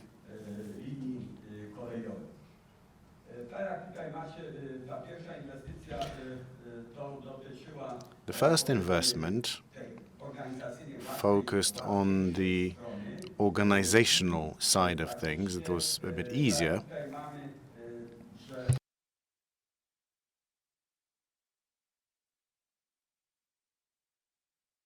As you can see, the European Territorial Cooperation Group Tatra, it is a subsidy in a way of the Tatra Euro region in Kierzmark.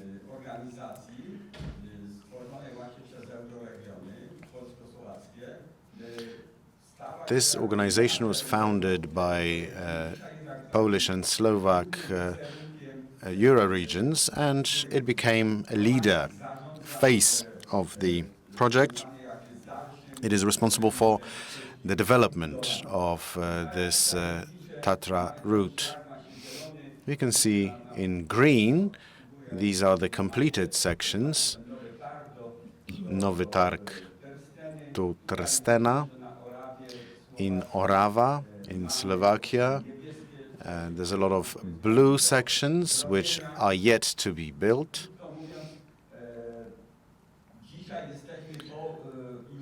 At the moment, we have completed the third edition of the project.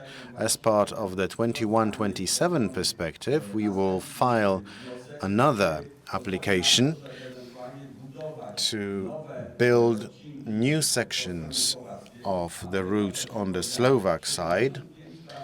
75 kilometers of the route is in Poland and 180 kilometers are in Slovakia. On the Polish side, we have virtually completed the route in its entirety, and we're still missing 70 kilometers in Slovakia to complete the circle of the Tatra Mountains. So at different regions of local, different meetings of local authorities and governmental institutions, we are emphasizing the need for the Slovak budget to be supporting small municipalities. They need resources to develop documentation and then to implement the project. The original documentation, first stage, 2014-2015, 13 partners, municipalities of Czarny Dunajec as the lead partner, the city of Nowy Targ, municipality of Nowy Targ, Szaflary, the city of Keżmarok, municipality of Wrbów, and many others have participated, altogether 13 partners.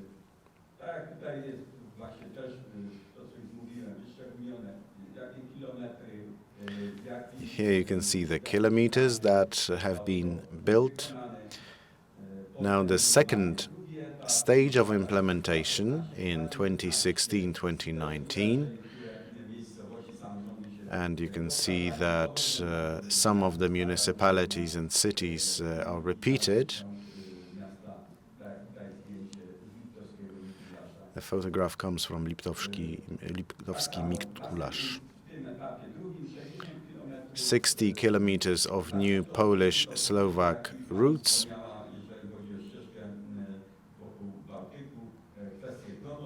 And we also focused on promotion. We did some videos, ads, folders to promote the route. During the pandemic, we implemented the third stage. Here we added some additional attractions related to cultural and natural heritage. This is one example, an old railway station that has been transformed to cater for needs of cyclists.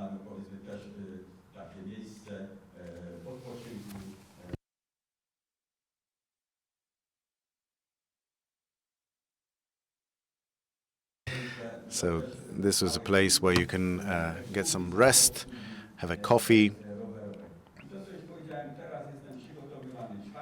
Now we're working on the fourth stage. We have 5 partners, and the European Territorial Cooperation Group, EUWT, is the lead partner.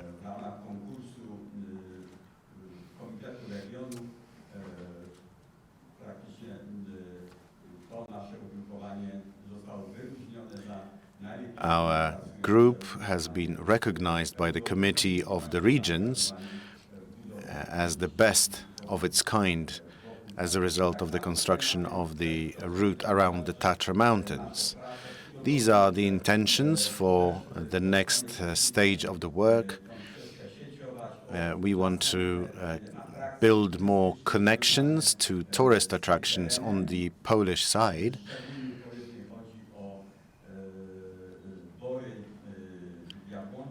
We want to connect the Jabłonka forest, which has special resources of natural products there. High-quality infrastructure.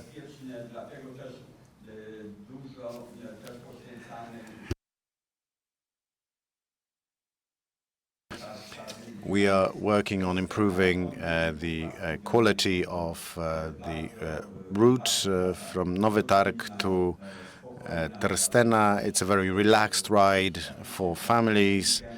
So during the holidays or during weekends, you can meet entire families with small kids. It's basically very safe. It's not a roadside trail. It's at a distance. So you are completely safe riding it.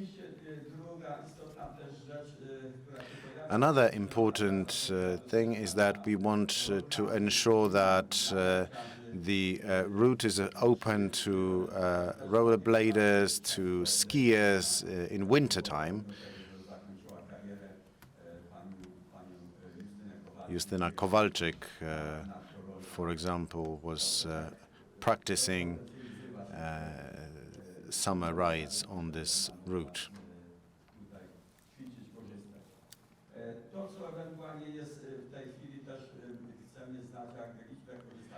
We are also measuring the numbers of users.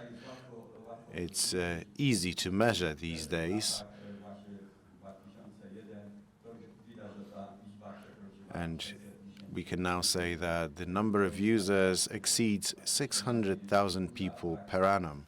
So it is a tourist attraction.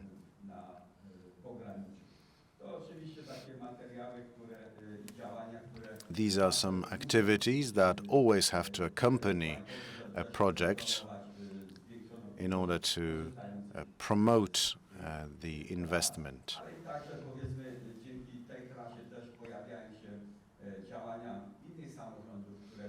As a result of this project, other local authorities have noticed the potential, and that's why the route along the river Poprad is developing.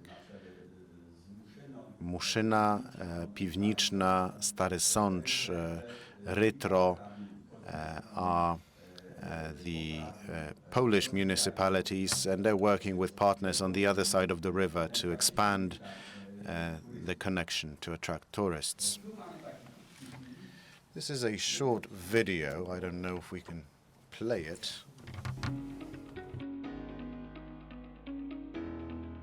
This is a 30-second video. We have longer ones. And this is one of the first that we made. Jest właśnie w ramach drugiego etapu It's part of stage 2.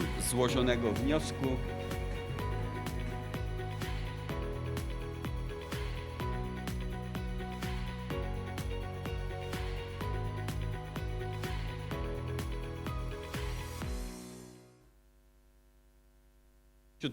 Króciutki spocik 30-sekundowy. A very short video. Bicycle tourism has become trendy, I think, but this is also because it's easy to do it now. It's beneficial for your health, and you have places to ride.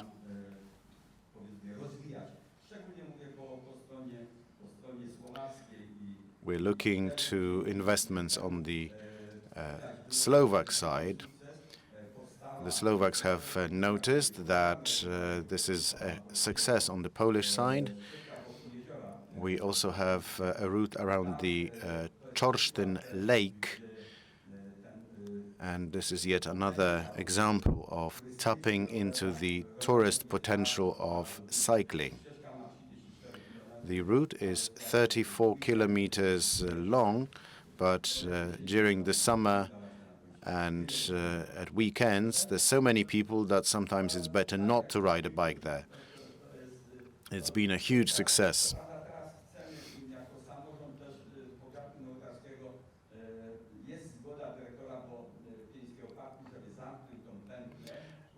And we want to finish the route. At the moment, it takes you to the Nidzica castle, and then you have to go to Czorsztyn, but we would like to complete the entire circle of the lake.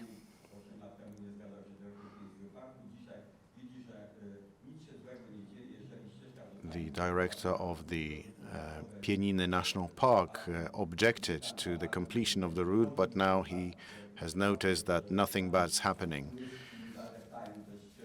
And as a result, we'll be able to complete this investment.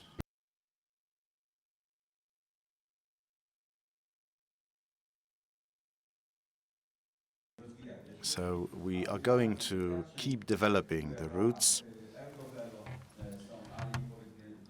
both as part as Euro Velo and with other projects. The original concept dates back to 2004-05. Local authorities at the time did not have the necessary capacity and funding, but once we got on the way with these projects, when we invested in regular roads and the investments were completed, we decided to invest in bike routes. And these days, no one objects to the building of bike routes. they are simply obvious that they're needed. So it was a very successful investment, very rationally spent resources. Thank you to the Joint Secretariat of the Center of European Projects, CPE.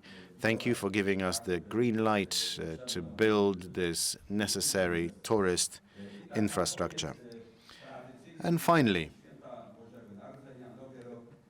for Christmas and the New Year, let me say something in my dialect.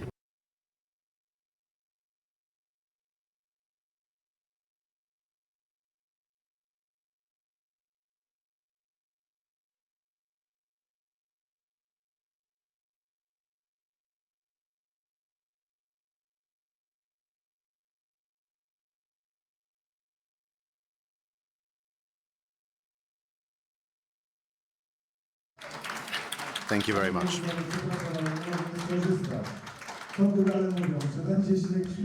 Are we going to have snow? What do the people of the mountains say? There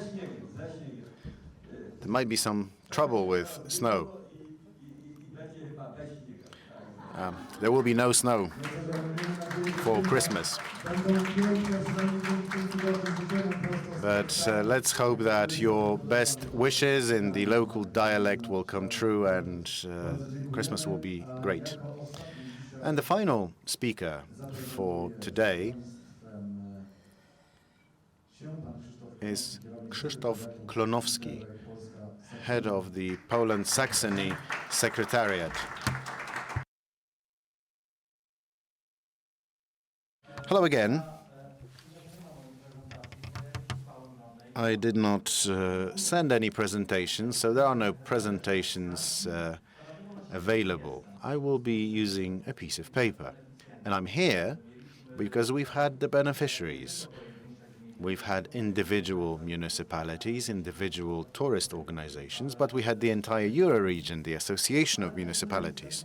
But we at the Center for European Projects are all financed from the European Regional Development Fund. Most of our remuneration comes from the European Union funds.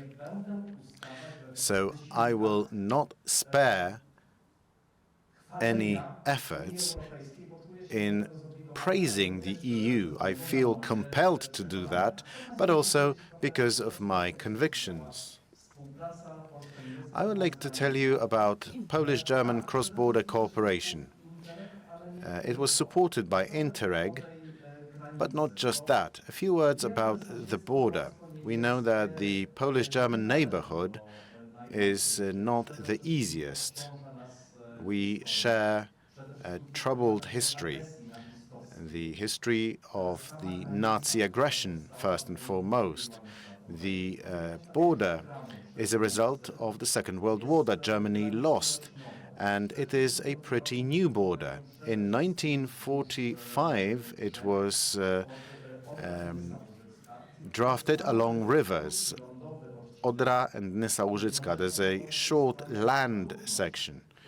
The people who moved to the newly acquired areas by Poland, most of these people are new people, basically. People, pioneers, not to use other words, and they were not sure how long they would stay in the area. On the German side, there was a sense of injustice because of the fact that people were expelled. And for a long time, there was an official slogan-based friendship between the Polish People's Republic and the German Democratic Republic, both communist states. The policy was German. I don't know if it was the policy of Germany or not. We tend to question who was in charge of politics at the time, but the people in the borderland did not know each other. When the borders were opened in the 70s, there was a shock, but there were first meetings between the people. And it all developed after the German unification. After the war fell after the communist system crumbled after the transformation. And this is when we started to learn about one another and learn one another. It was initially difficult because we know about it from history. We had to formally accept the border, and that was successful. And then the meetings became more and more decentralized. When it comes to Euro regions, the first Euro region that was created, that was 1991, that was between Poland, the Czech Republic, and Germany. Mateusz Kulawik is probably laughing because there was no country like Slovakia or the Czech Republic. It was Czechoslovakia, but the Euro region was already there. And those municipalities already then started cooperating. There were many initiatives. European University Viadrina in Frankfurt. I spent 12 years there. 12 years, almost every single day. I crossed the German-Polish border. It's a wonderful experience because when you're fed up with the Polish reality, you can escape it to a different country. And when you're fed up with the German reality, and that does happen, believe me, you can flee to the Polish side. When it comes to funds, initially, the German side of the project was financed from one source, from the Interreg program, and Poland was financed from the FARE project. This was a program for new candidate countries, in particular for the Visegrad Group countries. So our friends from the Czech Republic, Slovakia, Hungary know that program very well. So as you can see, there were programs of cross-border cooperation, but financing stopped on the border. This was what it was like then. And those very first projects were decentralized. Well, you can modernize a tourist activity, maybe do something else. Those that certain municipalities deemed necessary, that was financed. And this cross-border cooperation sometimes simply meant that apart from an infrastructural undertaking, we'd have a conference or two and go back home. And bit by bit, things started getting closer. 2004, we joined the EU together with our neighbors. So 10 new member states joined the EU, including Poland. 2007, we joined the Schengen area. And this was something we celebrated very much. I was on a bridge in Frankfurt, a bridge over the Oder River, because usually you'd have to show your passport, your ID, and if you went shopping, not for alcohol or cigarettes, but just for, everyday things you buy for food. This was really annoying because you had to show your documents to someone, and that suddenly simply stopped being necessary. And as you can see, this meant a whole range of new opportunities. Those cities that are directly on the border, they could start growing together between Frankfurt and Słubice. Now there's a bus, not a bus between two cities, just a bus, a city bus. You get on the bus in Frankfurt, and you take 3 stops in Frankfurt, cross the river, and 3 stops in Słubice. You get off in a completely different country, and there's one ticket. Same applies to Zgorzelec and Görlitz. In Świnoujście, I'm very grateful to the previous speaker from the Pomeranian Tourist Organization. She talked about the Eurovelo route, and that really is true because I saw it with my own eyes. You can, for instance, rent a bike in Germany and then return it in Poland. 20, 30 years ago, there were such pioneers who rented out a bicycle in Germany and took it to Poland, but this is something the police had to deal with. Today it is slightly differently. So what am I trying to say? those relations, cross-border relations between Poland and Germany, we tend to think they are between Warsaw and Berlin, that they depend on prime ministers, ministers. That's one side of the coin. We have different faces of it, and we see that very well when it comes to Poland and Germany. We have relations between the academia, between municipalities. This is the cross-border cooperation. We have economic relations. And when we say that Polish-German relations are getting better or worse, it's not like that. They were getting better or worse between countries. Sometimes they were getting worse consciously, but other areas were constantly developing. So those cross-border relations, economic relations, they were never getting worse, because bear in mind that Germany is Poland's biggest economic partner.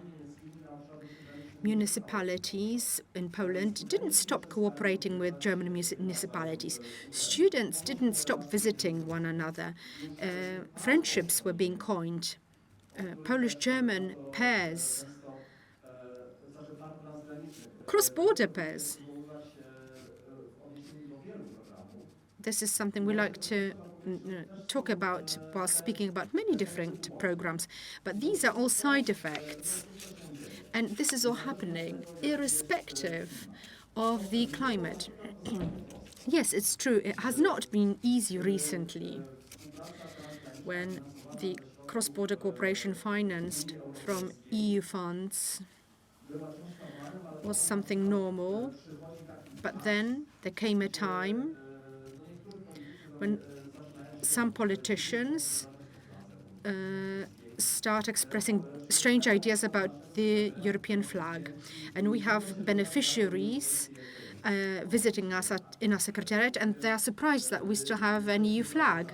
Obviously, we do have an EU flag. We're an entity implementing EU projects. So all that discourse about Polish-German relations, sometimes considered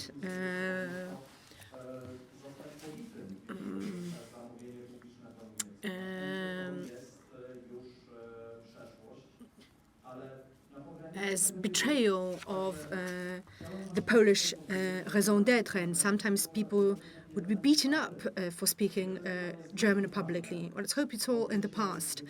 So those relations are all very important, because once they are established, even public policy cannot change it and cannot have a negative impact on them. Currently, there's some optimism with respect to what happened in Poland, those Euro-enthusiastic ideas. In Germany, there is a problem as well. Let's put it bluntly. Saxony is a very difficult area. The ADF and certain municipalities in that region is a majority party.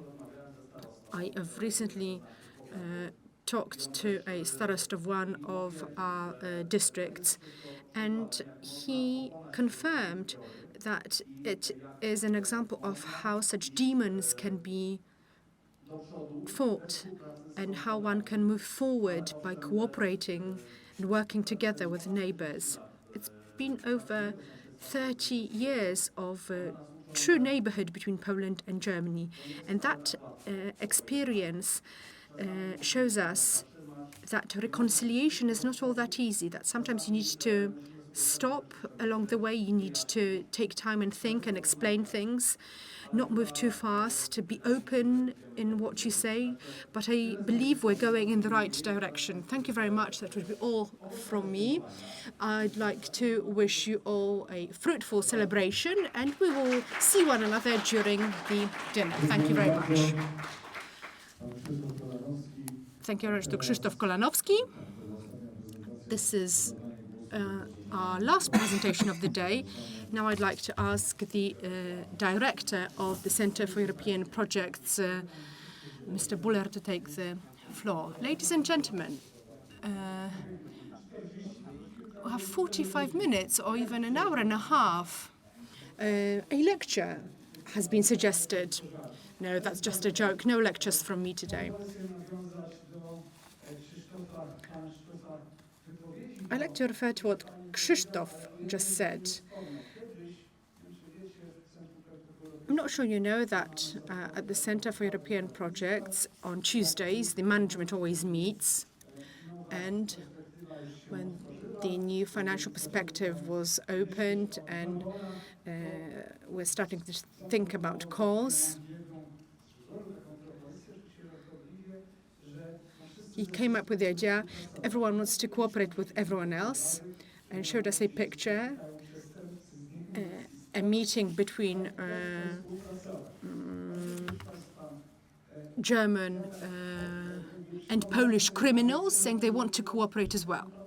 That's just a joke. I'd like to just remind you that EU funds are for everyone. They're not for a selected group. They're not for those who are a closed, unique group. They're open for everyone.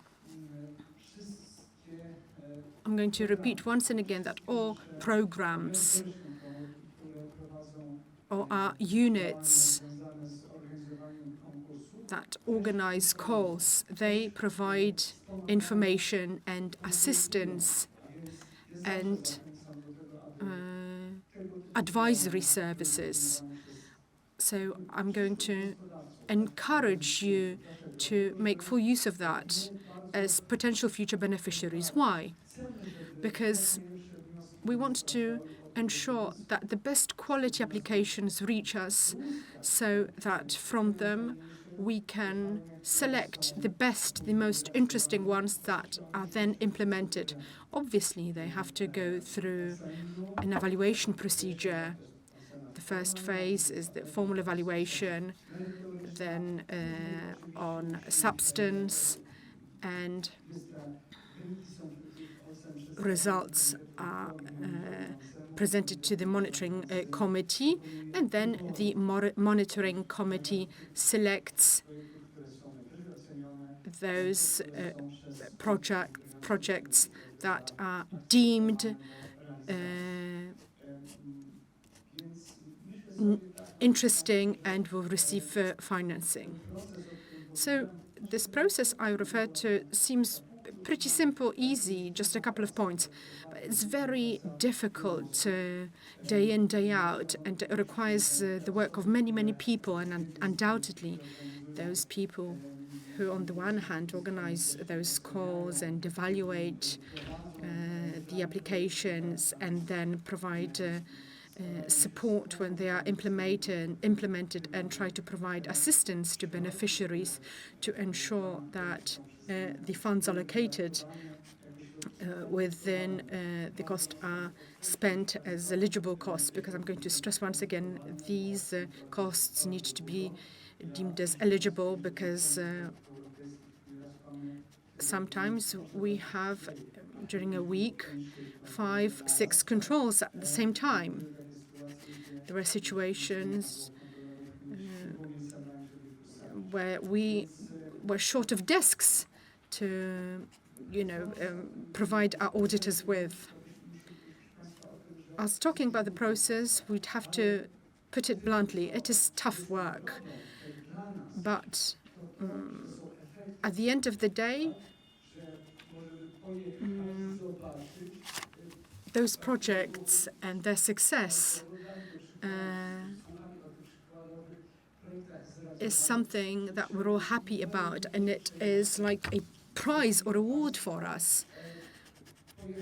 It's like, for instance, that cycling path and the possibility of passing through many countries. And when I meet with friends and someone tells me, I went to Bieszczady Mountains, and there's this new cycling path on an old rail track. And yes, that's our project. And this is a really nice, positive element. And I have a lot of satisfaction from it because I see that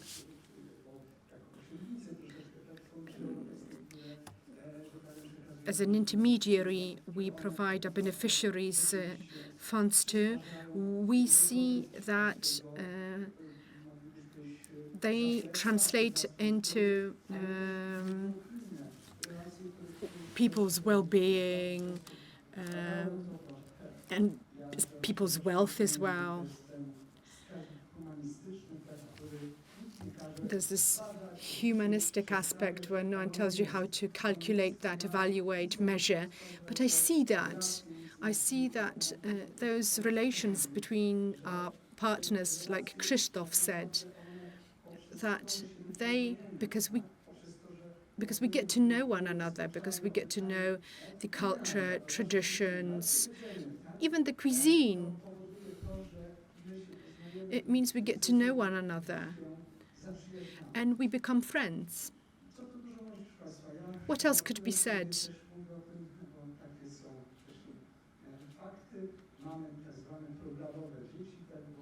As a joke, we often say we have program babies because pairs met as project team members, fell in love, got married, have children. So we can joke and say that we have program babies. But it only shows that those funds bring people together and make us closer. And in the Centre for European Projects, we have cross-border projects that bring us all together and allow us to get to know one another.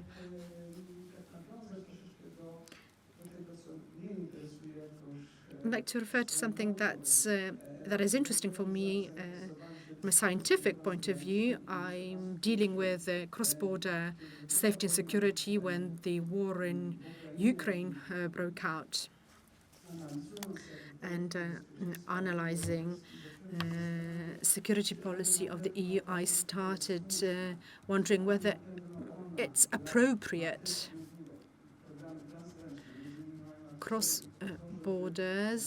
Cross-border programs aim to increase security of cross-border regions. And someone could say, no, it's a mistake because we have a fully fledged invasion, a war. So it is not safe. But thinking about it, I have to say the following. The EU policy is very right indeed, because we need to build cross-border safety. We need to be active in cross-border regions, bearing in mind, but thinking that on the other side, you need to have a democratic state and people that think in a similar way to us. Because if you have a dictatorship or authoritarian regime, we won't achieve what we want to achieve. It was already said today that when our beneficiaries found out that the war in Ukraine broke out, they called the Ukrainian partners immediately, asking them whether they can help. And I had Agnieszka, who was our Ukraine support coordinator.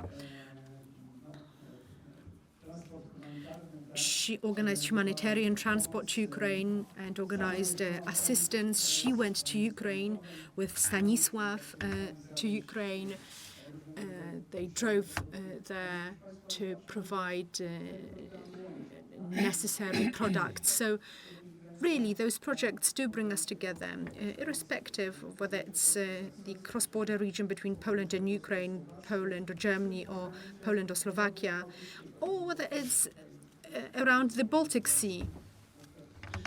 It is a border too. It's a sea border, but the Baltic is our border too. It all brings us together. And they enrich us. Meetings enrich us.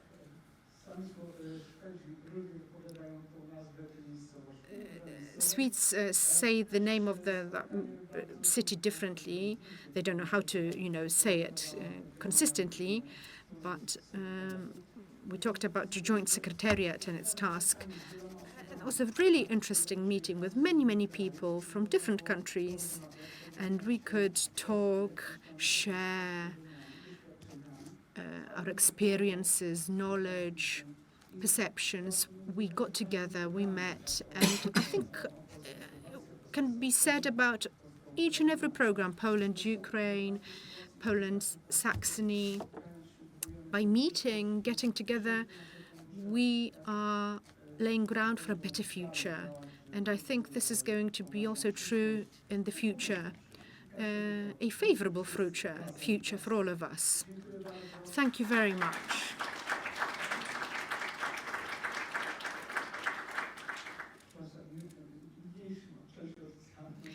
And I now close the official part of the conference.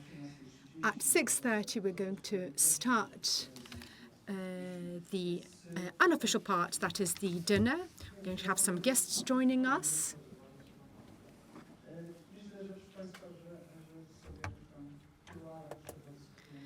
I think there's time for us to mingle and talk to one another before we meet for dinner, and share and exchange now and network, because many interesting ideas come up when we meet and discuss informally. So let's meet informally, and then at 6:30, please join me for our official dinner. Thank you very much. Dr. Leszek Buller, the director of the Center for European Projects. As of tomorrow, at Puławska 180 Street, that's our new address for everyone watching us online. Thank you for participating. 6:30, the official dinner in the Mirage restaurant on the ground floor. And now, please join us in having some tea, coffee, and cake. Have a wonderful evening.